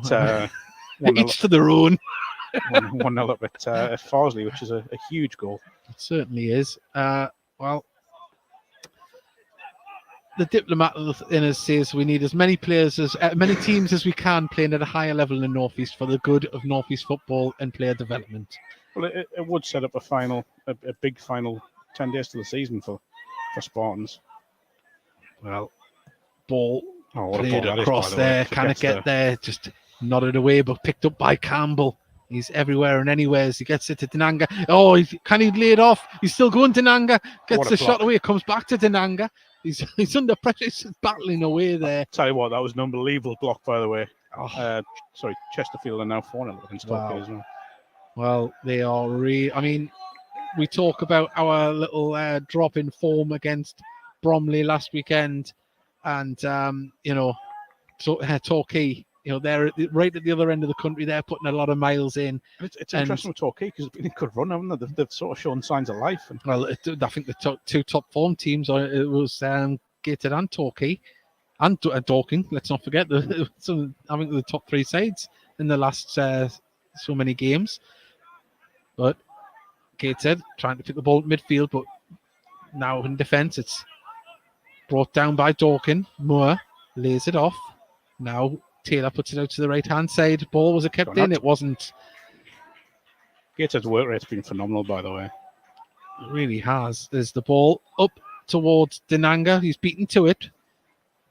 Dorking just having a good bit of possession here, but not getting it further forward. And Gateshead now kind of get the ball to a teammate themselves. Nodded down. Seeger.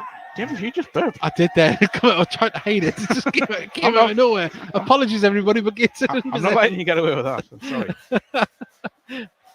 Well, Story plays the ball back to Tinkler. Greg Ollie warming up again. You mentioned before about Dan Ward having maybe heavy legs for the running of the season I've had, but a nice ball to Denanga, brings it down, cleared by Gallagher. But just going back to Tinkler, played right wing back much of the season, covered a lot of ground, just like Dan Ward. And I think this is just maybe, I'm not going to say saving his season, but just giving that body a bit of a rest from the rigours of what he put in on that right-hand side week in, week out. Probably, along with Ethan Pye, probably my player of the season, I'd say. Yeah. But yeah, Ward, I think he's had a good season, Dan Ward. People shouldn't forget, it's his first year at this level, as it is for a few Gateshead players, and he's not looked out players far from it. Not at all. No. Story. Back to Marshall. Story receives the ball. Just need a little bit more movement here, Gateshead. As there is motoring there from Whelan. He's seen the run there, and the ball comes through. Lincoln just got that on the edge of his area. Good vision, though. That was good run from Whelan. He spotted the gap. Well, that is what it's going to take. It's going to take I thought that was a bat. A late run. I'm trying to work out. I think it was, Didn't look like a bat, but now running forward, still driving with the ball. Fuller lays it off to Bobby Joe Taylor. The ball back to Fuller wasn't the greatest, but he still controls it. Now, what can they do? Fuller. Did he keep the ball in? Do you know that this game is here for the take and for Gateshead? I think they've just got to be a little bit more decisive in the forward movement. They're getting a lot of possession, and just at the moment not quite clicking with it. Story going on one of those runs again. Well, there we go. He knew what he was doing. He didn't. The ball went out. He just overran it. Seeger, though, that was it Seeger that just closed him down there? Yeah. Or maybe not away. But yeah. Uncharacteristic of Story to see the ball run away.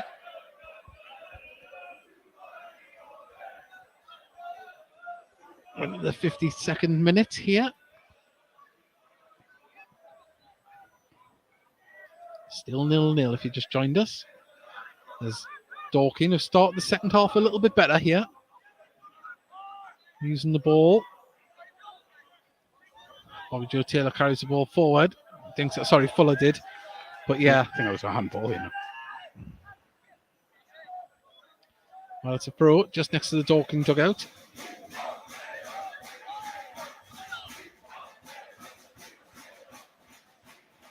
Well, not in any rush again. Dorking.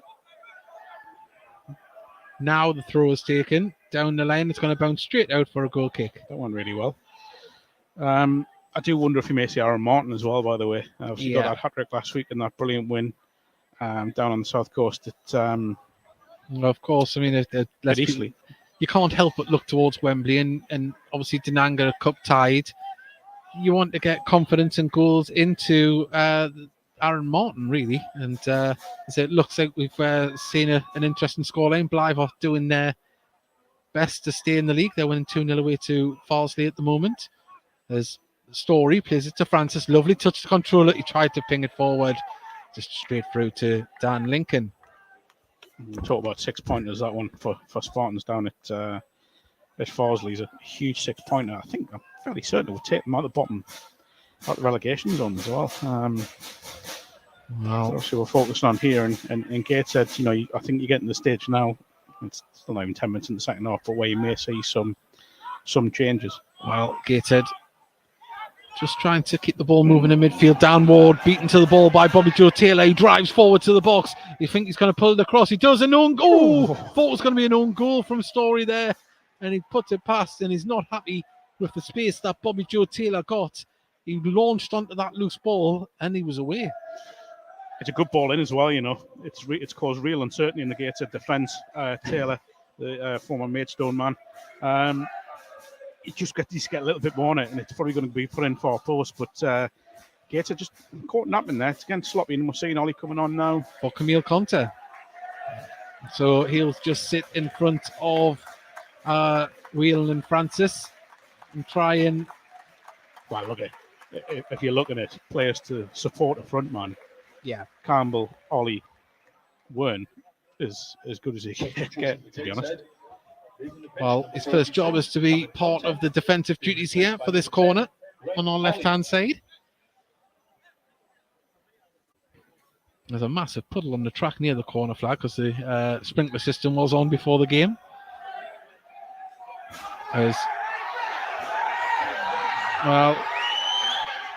Still haven't taken the corner. The home fans a little bit.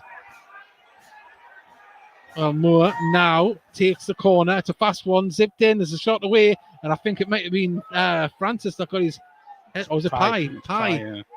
Got his head to it, out for another corner. It's a fabulous whip on the corner from Luke Moore as well, by the way. It came in with such pace, didn't it? It's not in the D. It's not in the D. It's nowhere near. Well, it's absolutely nowhere near. The fourth near. official isn't even looking. He's looking at his watch. So it's not even overhanging as it's meant to. In comes across Marshall, fists it clear. Ollie gets it toward, and now they can try and break. Oh, Campbell, lovely ball to pick out. Chance here, real chance. On the far side, he's driving forward now. Gateshead, can they create something? Wern driving with the ball, cuts, plays it back to Francis. Francis now to Ollie. Well, credit to Dorking, they've got back in numbers, and now Ollie's first touch is lovely. Oh, just took it away. Thought he was just going to run onto it. Ball back with Tinkler inside his own half. Tell you what, Dorking are one of the hardest working teams I've seen here, because when they look as if they're going to get caught out, they just snap back into shape again. And yes, it's 11 men behind the ball, but it's working. Ball over the top, lovely run, but defender read it well. Oh, just thought it was going to fall there. And can he keep the ball in, Fuller? He can. Oh, he didn't. It looked like he did. That did look like he kept it in. There's Bobby Joe Taylor, sorry. Apologies. That wind is picking up here. Don't know if you can don't think if you can see it on the camera or hear it on the audio.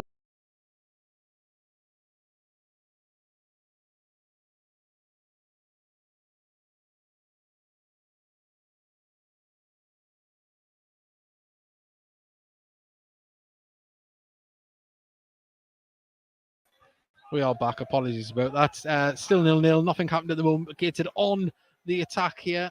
Good news from the UTS Stadium as Dunstan have equalised. Oh, fantastic stuff. All positive in the northeast at the moment.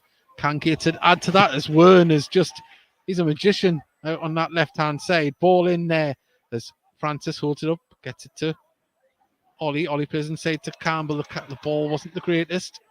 Now can Tinkler get to that one, get in front out the way. Foul. He's Well, touched him. He was halfway in installment of going down, but changed his mind out the way. Whelan. Oh, Francis. The ball going to be picked up by Dorking now as Josh Taylor holds the ball up, lays it off, but didn't get it there. And Gateshead now on the attack. Campbell needs to adjust his run to Nanga. Now he's onside. Can he get the shot away? Oh, what a good tackle. Oh, it's going to come across the downboard. The defender got in front of his goalkeeper, and it's a corner to Gateshead. But credit to Nanga. He stopped his run and held it up, and the ball come through. But great defending. It's an unbelievable tackle because I think Nanga's getting ready to just unleash there, isn't he? And generally, when he does that, when he gets in those positions, he's scored a few from there for Gateshead. It's a great tackle. But Greg Ollie, you're just seeing that influence there, aren't you, straight away? Well, Greg Ollie back on set-piece duty here.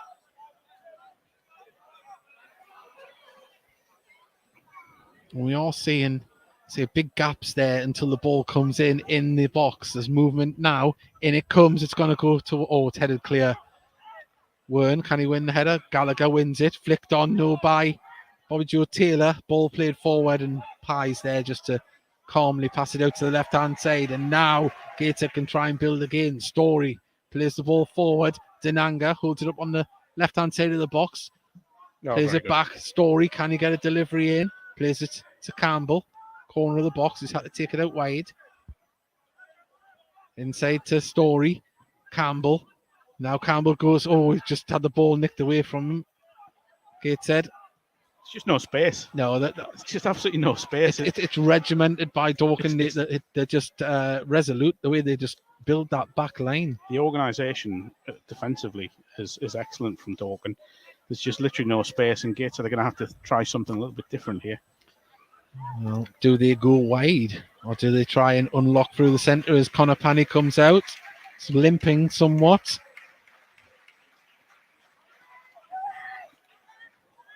Well, Gateshead now in possession with Francis.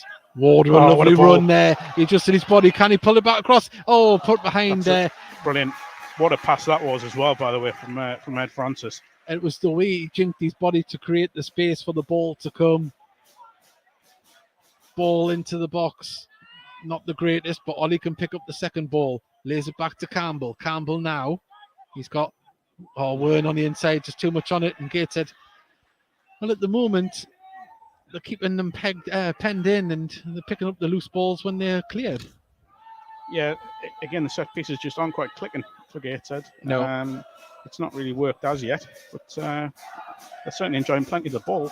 Well, Story now picks up the ball. Lovely stuff. Can it be brought back across? Ward offside flag went up. Oh, he was flying there.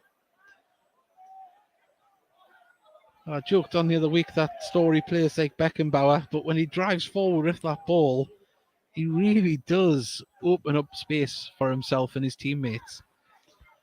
Yeah, and I just think at the moment it's going to take something like that with Gateshead because there's not enough space in the sort of attacking third because of the way Dorking are defending. They're going to have to try something a bit different. Maybe it will be Story coming out and sort of drawing people out, which is what he's tried to do throughout the game, which is really good. I think, Pine Tinkler could probably do the same thing as well and just try and create space. Story wins the header, nodded on, and it's going to be left all the way for Marshall to pick it up. Well, we've seen Wern there absolutely busting a gut again the space of our distribution, but Yet again, Dorking get back in numbers, but the ball over the top. It's a fantastic ball, but yet again, let's say the amount of red and white shirts that they get back is it's quite a formidable thing. Well, ball forward by Moore. Chesterfield now 5 up. 5-0. Wow. I mean, we talk about goal difference. Yeah. Not a great night at the office for Torquay. Long journey, and well, it looks like they're on the end of an absolute thumping there at Chesterfield. Chesterfield, of course, want to cement that third spot in the playoffs. Ball out to Wern on the right-hand side. He's got Ollie making the run in front of him, but he cuts inside with it. Still going. Wern plays it into Denanga. Denanga holds. Was he being pulled? He was being held, mate. Well, referee says no, and Gateshead can clear the ball up there now. Well, good stuff there from Wern. Took a big nudge in the back, didn't move. It's like a Jack Russell, you cannot get him over. As Greg Ollie, right-hand side, dinks the ball over there towards Denanga, headed clear only as far as Whelan, know the clearance. Campbell with a little dink on top. Denanga trying to get round bodies. Dave, did you just say it's like a Jack Russell, you can't get him over? They've got a low centre of gravity. How big are Jack Russells where you're from? Oh, I'm in the low centre of gravity. People know what I mean. If you've got a Jack Russell in the family, try and push it over. Don't do that. Gently. I'm a Jack Russell lover. I'm not saying I like to tip them or anything, but there we go. There's a header on, ball through. There's a challenge for Jack McGragan to get it into the highlights. As Gateshead now try and get it going through the centre, but the ball to Ollie didn't reach its target. But there was Campbell to try and chase it down, but they can break on the right hand side now. Dorking running at pace, and well, Pye took one for the team. Ball. I don't know. I think he wiped him out there, Mark. He stopped the ball, I'm telling you. Well, he's being called over. I think he might get a yellow for his troubles here. Yes, referee's got his cards out. Well, looks like Mask United are going to be safe as well in the Northern Premier. North East team's doing well at the moment. Of course, their manager, the former manager, coming back to save them. Carl Jarrett, yeah, club legend. Dangerous one, this. It's going to be whipped in towards Marshall. Bit of wind in the air. He's going to have to be careful of this. I think Aaron Martin might be coming on. Just looking at he's warming up down there, isn't he? You imagine that'll be a straight swap for Denanga. You would have thought. Campbell. In comes the delivery now, and it's a dangerous one bouncing through. It's a great ball in. It's a great ball in, but no one's anticipated it. I think the captain, Craig, could have maybe lunged at that one there, but Gateshead play out from the back. Dan Ward hugging the touchline as Werner's on the far side as well. Story just plays it to Whelan, who's dropped into the centre of defence there just to help us. We see Owen Bailey warming up as well down the touchline. Well, it can only be one from the two, can't it? It can. I'll say both in good goal scoring form at the moment. Yeah. Well, what is it? Owen Bailey towards the back end of the season, he likes to score a goal, but Whelan to Ollie, back to Whelan. Story.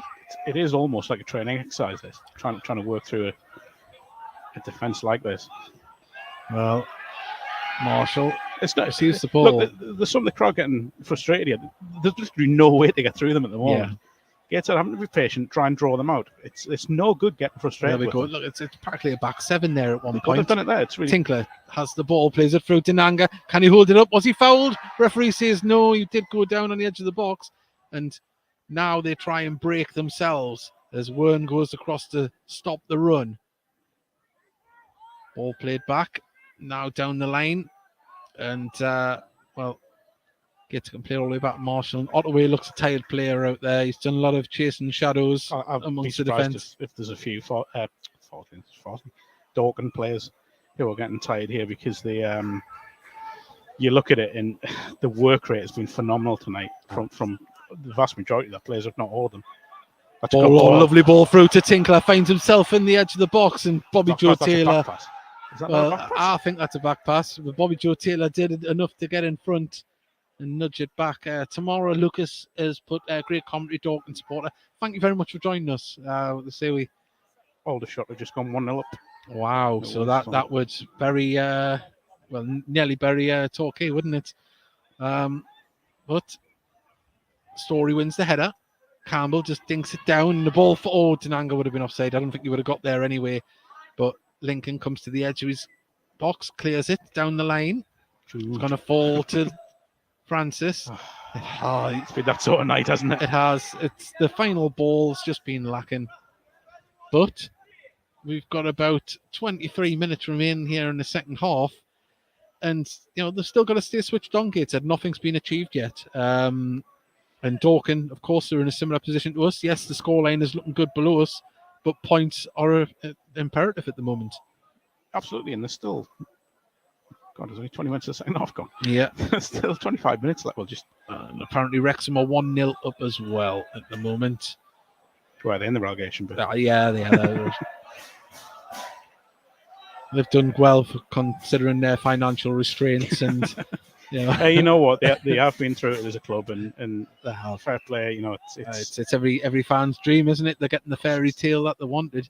As now Tinkler sees the run, but plays it out to the far side. Wern plays it to Tinkler. Pye, sorry. So both of the defenders have got themselves forward into midfield positions at the moment because they're having to try and.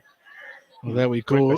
Now seeing Gateshead commit a lot more men forward. It's man for man nearly in that back line. Everyone except Marshall is in the Dorking half. Ball in there towards Ollie.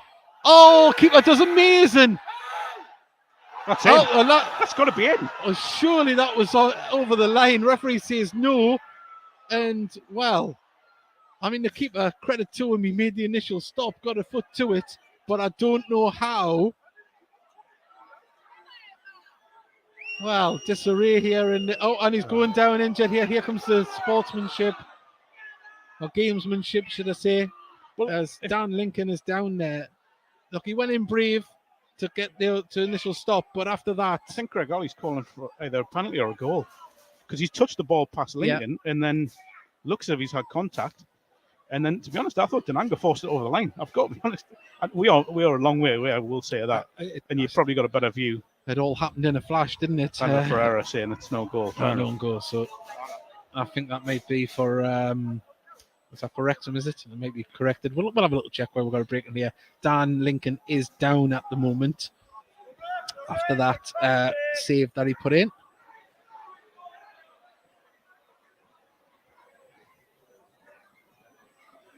I'd be interested to know why Dan Lincoln got in Greg Ollie's face there. It's a strange one, but his injury came on after he gave the aggro. Let it be noted. Yeah, Wrexham are winning 1-0 here. Ford scored. Just going through some of the scores at the moment. Altrincham 2, Dagenham Redbridge 1, Barnet 1, Solihull 0, Chesterfield 5, Torquay 0. Our opponents at Wembley, FC Halifax 1, Bromley 0, of course 0-0 here. Oldham 1, Southend United 0, Wheelstone 0, Aldershot 1, and at the moment that has the league table at the bottom. It has Torquay United on 46 points, and we look higher up the table. Gateshead 7 points clear on 53. If it stays like this, Gateshead are safe. They cannot be caught. But for our visitors, Dorking, they as well will be safe. A draw saves both sides. So everybody listening in, tuning in, we don't want any goals. If we do, we want one for each side. Gavin Road asking it was over the line. We are a long way away. Yeah, it's hard to tell. It happened in a flash, and well, there was appeals down there, and to our right, down the other side of the stand, there was a lot of people higher up above us as well. Seemed to think it went over, but well, my instinct in that situation is to look towards the defensive team. Yeah. And they all straight away put their heads towards the linesman. Yeah. Which tells me it was close. Well, It's a push. Yeah. It's Gateshead wanting to get this ball moving is Story. Ball over the top now, looking for the run of Francis, but Bobby Joe Taylor's there just to clear it. Lovely touch there to be brought down. And Gateshead win the ball back. Trying to create something here in the middle as Francis goes for a long range effort, bounces into the ground and into the arms of Dan Lincoln. And Matt Lucas has put draw, please. So there we go. Yeah, I think everyone would kind of take a draw here. Lucas and Williams, it could be. I don't know. Didn't he say he follows you on Twitter? He does. If it is that Matt Lucas, he's also an Arsenal fan. Yeah, he may have Dorking on the side, as not that it's like an affair or anything.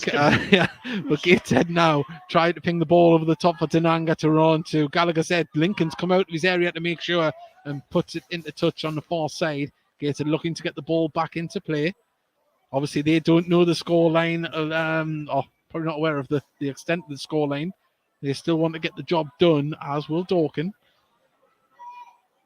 Well, he's a Dorking fan, Matt Lucas. It's a different one. Wern plays it inside to Story. Story, if he looks up, there's the run of Campbell, but there's a lot of shirts to try and thread that through at the moment. Back to Story. Story gets it back. He's in the corner of the box, driving in. Oh, it's going to fall to Wern. Gets a shot off. Save into the hands. And Lincoln. It makes you wonder, though, doesn't it, if news like that does filter down onto the pitch. No, I don't think it will at Gateshead. I think they'll be solely focused on what's going on here and trying to get the win, to do it themselves rather than worrying about elsewhere. Because let's be honest, if they win, they're fine. Yeah. There may be someone looking at half time. Well, now they've got the ball on the far side. Muir runs into Story, takes him out there, and he's writhing in agony on the ground. I think there's appeals to say he's the last man, as Moore is absolutely right in the referee's face here. 1, 2, 3, 4, 5, 6 Dorking players around the referee. I mean, I thought that was being stopped. Initially, it's a foul. It is a foul. It is a foul, but yeah, definitely a yellow card deserved. But there was definitely players behind him. So there's no question it's a red. No, I think they're just trying to get Louis Story booked, and I think it is a booking. If I'm honest, it's cast iron yellow card. This is dangerous as well. Very dangerous. It's about 3 yards down the left-hand side of the box, from the corner of the box. Yellow card went aloft there, and well, we've seen Moore can whip one in with pace. Can he do it here? I don't think Moore is going to take it after I said that. Oh, and Moore's been yellow carded as well for the descent. Well, I mean, they were meant to be stopping. I think was it 3 players you were allowed on the referee, or the third one gets booked. So ludicrous in the Premier League. Well, set piece here. This is going to swing in right towards Marshall. It's going to be really difficult. This one. It's one of those that could go all the way in. Well, Gallagher is up there. Holloway lurks around as well. Well, the referee is taking his time here. Oh, what's happening here? Oh, no. He's just wanting to get in position. He wants a better view. Doing the right thing. He is. There we go. Well, now we can await the delivery. In it comes. It's a dangerous one straight into Marshall's arms. It was fast with pace, just didn't have the target. And now Gator can try and break. Drives forward with the ball out to Campbell on the left-hand side. He's got Ollie in front of him, but there's players there. It isn't. You know what is Wern and Campbell look very, very similar on the far side of the pitch. But now Tinkler has the ball. Gets it to Campbell now. Campbell sees the run of Tinkler, and can he? Oh, he's won them. It just bounced off his shins away. But it was a crucial interception by the captain, Tony Craig, there that stopped that ball getting through. Anto Ferreira's put match fix for relegation draw. Dunstan have just gone 2-1 up. So wow, it is a good evening so far for Northeast non-league football. Is back header from Tinkler. That would take that Northern Premier League East playoff fight in the last day of the season. Wow, is this going to get past Gallagher? It didn't. Denanga was there waiting. And was that a handball? Referee says no. It's people are feeling. I'm not sure what for. Well, Story plays the ball now to Francis. Francis sees the run of Wern. Wern now, can he put it back across? Oh, lovely trickery. Pulls it across to Denanga. Denanga's touch. He's under pressure and still gets it in possession, but has to move back somewhat. Now with Tinkler, Warden on the right-hand side, right on the touchline. Plays it inside to Ollie. Ollie. Campbell's going to go for a shot, a curling shot, and wow, it took a massive curl in at the end there, didn't it? Close. Wrexham just continue up. Wow. So, well, it's for Yeovil, isn't it? Yeah, that's over for Yeovil. A club and fans in turmoil. They've had a massive decline over the years. I didn't get how many fans were there. Apologies from Dorking, but they're getting a round of applause from the Tyne Weir stand. A mammoth trip here midweek. And as I say, we salute every one of those Dorking fans that have made the journey here Aaron to Tyneside. Martin possibly coming on here, I think. Well, we've got about 13 minutes remain. Ball nodded in. Can Gateshead get it on the Ollie with a lovely touch there. Now Campbell gets the ball moving on his feet. Oh, lovely turn from Whelan, but ran into a player and it comes off him for a throw-in just in front of the Gateshead dugout. And it does look as though Aaron Martin is going to be coming on any minute now as the fourth official has the board. I think it'll be in the next break of play. 55 Dorking fans, I think he said there. So, no, massive well done to them. Torquay comebacks on, by the way. Is it 5-1? 5-1 to Torquay.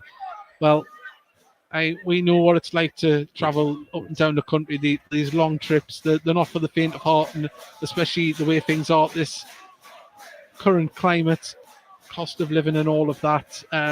Well done to every one of those 55 Dorking fans. As now Gateshead can play the ball out to Pye.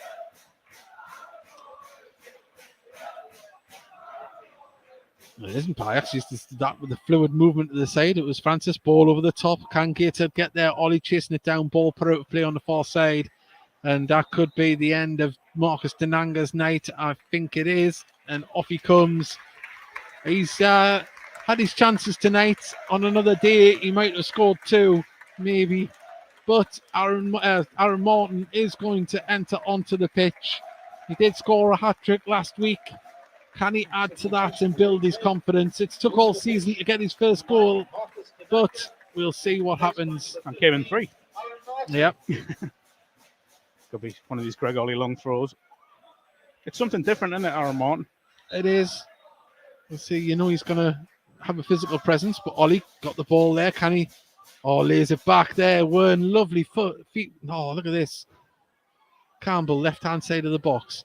Takes a touch. Lays it back to Ollie. Ollie now puts the ball over. Oh, silky smooth. But the final delivery just needs to be a bit better. Make the keeper work a bit harder than that. Just trying to work out again the formation now. It looks like Ollie, Campbell and Wern, as I say, supporting Aaron Martin now. No change there. Oh, ball distributed by Lincoln. Tinkler wins the header. It's going to fall though to Fuller, Joe Taylor, and he thought the ball was going to cannon him off from there, but Gateshead now trying to break, but Francis just overran it. Story having to hold up against Ottaway. Free out day off. Well, that was a questionable one. Matt Lucas has put great banter, real football. Well, thank you very much for joining us. He was talking to me, not you. I didn't make any assumptions. But Aaron Cool is going to come on. A fine head of hair. I'm very jealous. And Ryan Seeger is the player to make way.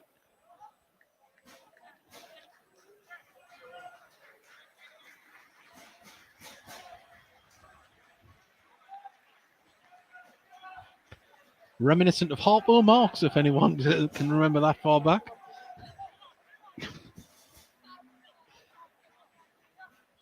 I remember when I had hair like that. Substitution for Dorking Wanderers. Wow. Pitch, number 9, Ryan That seems a bit of a defensive substitution there. McCool is on. Deep one towards the far side. It bounces to him though, and now they get the delivery in. Headed clear by Gateshead. Got to pick up the second ball. It's going to fall to Taylor. Gallagher. This is dispossessed by Wern, but whose clearance come off Gallagher. Probably saves my man the match tonight, Stephen Wern. I think he's had a great game. Yeah. Done his job defensively. Look good going forward. Well, now ball played back to Marshall. Moore trying to chase down.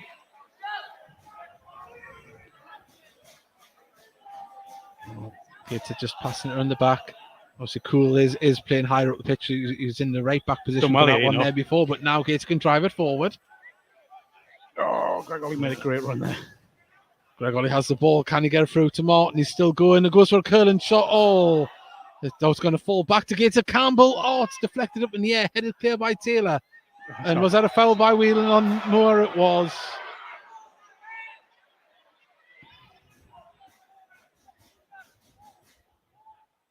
I only go as far back as Richard Marx's mullet. I'm trying to think of Richard Marx's. I'm right here waiting for another example of that. Well, free kick to Dorking. We've got about 7 minutes remain here, plus stoppages. I think we've probably got about 10 left, haven't we? Let's be honest. Can't see there being too much stoppage time. Ball bouncing over as Taylor kind of keep it in. It's a throw into Gateshead near the own corner flag here on the left-hand side.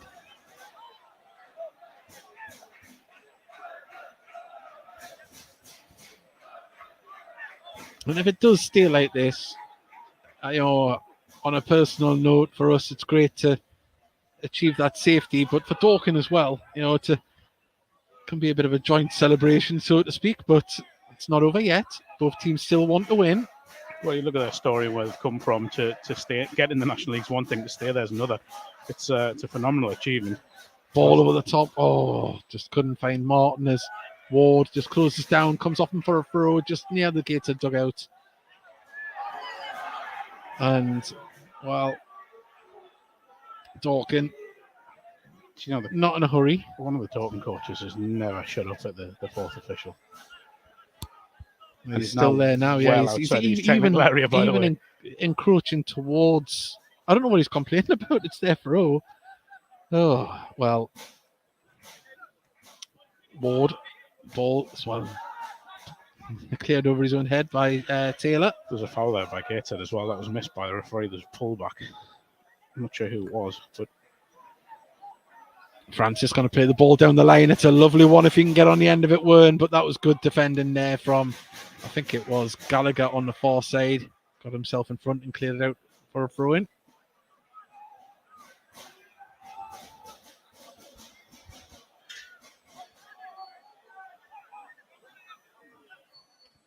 Ollie. Back to Pye. Pye, Story, everyone inside the Dorking half bar. Marshall.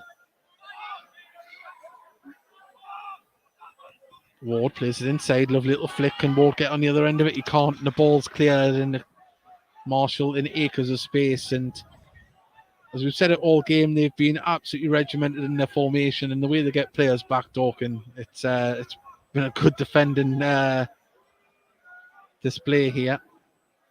Very hard to break down. It is very hard. And it's space is limited in that in their half.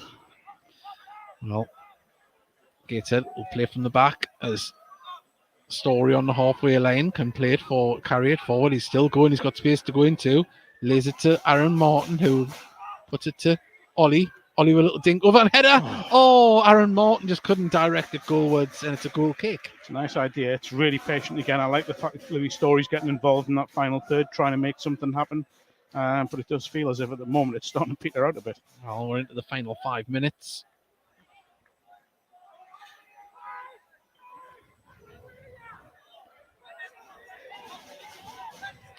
Well, Harpo was one of the famous ones. Carl was not one of them. Yeah, Karl Marx was different. Certainly wasn't part of the Marx brothers. Then that was a push by Tinkler there.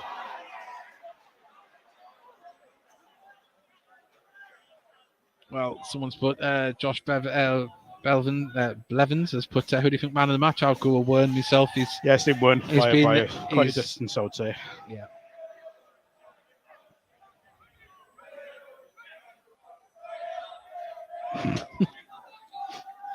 Dorking fans singing 0-0 and we both stay up. It's the most polite chant, I think. It is. It's a lovely bit of ball across to the far side. It's deep. It's deep. It's going to fall, though, to a red and white shirt. And now Craig lays it off. Ball into the centre. Moore tries to get the header away. Skims past and Ward can clear it to Whelan. Whelan now looks to get the ball. Oh, kind of kept it. That was in. That did not go out. Nowhere near out. Well, it was a back heel from Whelan. Ward cleared it. It was on the line. The whole ball did not go across. Now, we say it quite often here. We're quite a way away from what's happened. We're not here. We've got a great view of what's just happened. And it's nowhere near out. Ward was fortunate he got to it because it come back at a bit of pace, but he got there. He definitely got there. 3 minutes remain. We're into that. And it's a chant that went up on the far side, 0-0, and we both stay up as Moore is offside.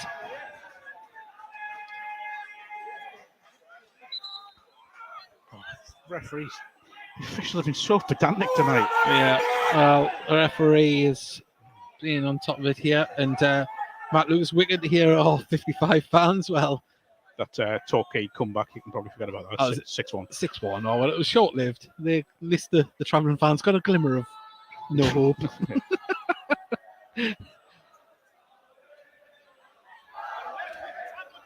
Poor Helen Chamberlain. It's the only famous Torquay fan I can think of. Well, Gateshead now. Nope, it's all right. It's 5. Still 5. Still 5. It must have been VAR. Yeah, VAR. Of course, well known at National League level. There's now Gateshead. Can pass it around the back.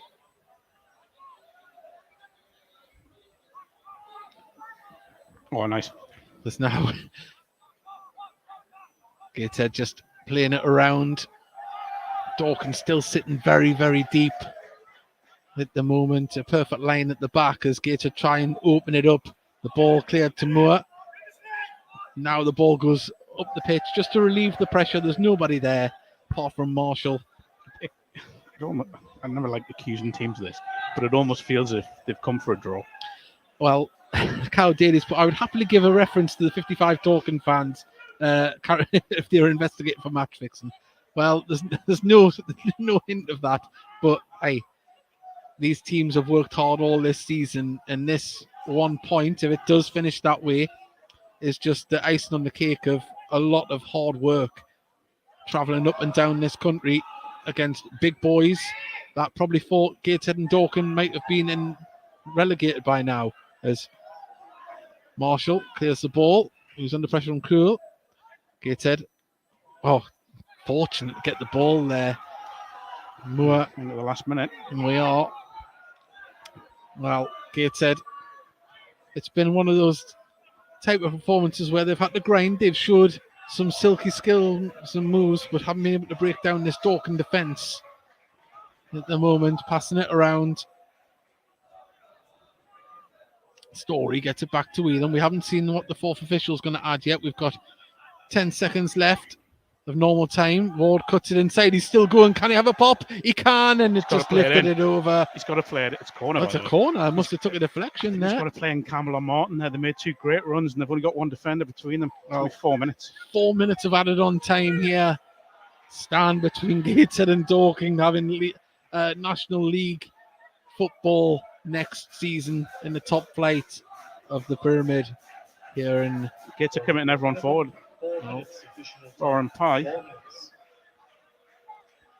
Well, Ollie, there's movement. Well, Denanga ran forward and left a player on the ground. No, he didn't. Denanga's. Oh, Denanga isn't Denanga. It's Aaron Martin. Sorry, apologies there. I'm starting to think I've definitely seen that, but obviously.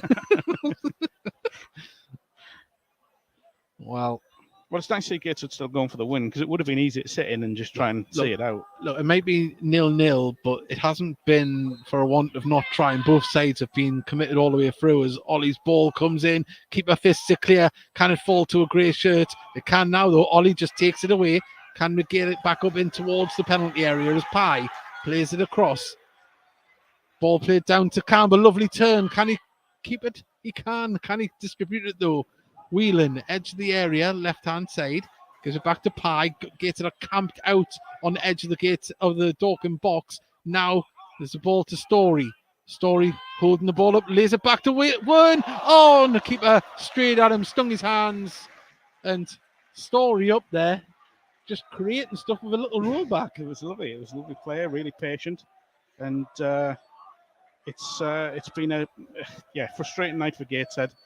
Credit to Dorking, who've been really disciplined and dogged in defending. It just hasn't really happened for either side. And in the end, it's going to suit them both. It certainly has. Well, we must have about 2 minutes remaining here of that added on, nodded on by Hottaway. And Story's there to boot it out, no nonsense. But an opportunity for Dorking to get the ball into the box. Didn't actually hear got man the match there. Oh, and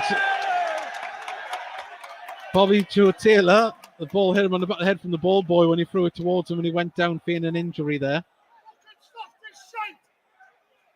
Fault of the stand, not ours.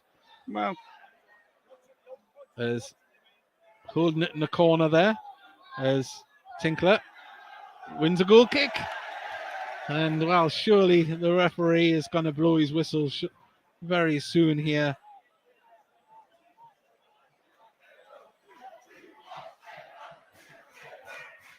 Well, both fans in unison singing, "We are staying up." Gateshead still in possession. Pye plays it inside to Story. Story now back out to Pye. Gateshead with one last throw of the dice. Ball over the top. There's the run from Francis. It falls to him. He's controlled it well. Couldn't get it to a teammate. And Whelan can pick it up. Gateshead still trying to turn the screw. Ball over. Dorking going to make a sub. Dorking have a substitution lined up as Campbell, left-hand side of the box, rolls it back. Can it be pulled back across? It's going to fall. I thought it was going to fall to Campbell, but it's been cleared by Dorking. And Dorking try and build now, play the ball over the top deflection. And Gateshead can just mop it up here. And now Pye has the ball. Referee hasn't looked at his watch. Tinkler plays it across. Back to Pye.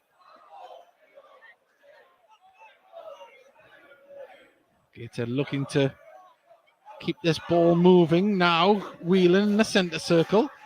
Ollie back to Whelan. And never has a 0-0 draw been more welcome here at Gateshead International Stadium. Safety achieved in the National League at the first attempt. A massive achievement. Not the biggest budget against some of the big boys in the non-league game. And well, Mark, hats off to everybody involved behind the scenes, especially, Mike Williamson, Ian Watson and their coaching staff. They have had to work with what they worked with, and they've got a tune out of this side, which has been absolutely magnificent this season. They have, and they'll be the first ones to tell you that the season isn't finished yet. Forget the trophy for now. There's still 2 games left. They still have 3 games left. They still have jobs to do to finish off the season on a high. They'll still set targets for the remaining part of the season. But look, the top and bottom of it is that staying in this league, I think how Daly said it earlier on, it's a bigger achievement to win the league last season. Yeah. The budget that they've worked with, we know it's not as big as the vast majority of the league. The fact that they've had injuries upon injuries upon injuries, they've had to bring in loan players, they've had to sign players almost blind, yet they've kept this club up comfortably with 3 games left. This club are very lucky to have Mike Williamson and Ian Watson and the likes of James Montgomery and other people, Chris Bell, working on this management team, because what a job they've done this season.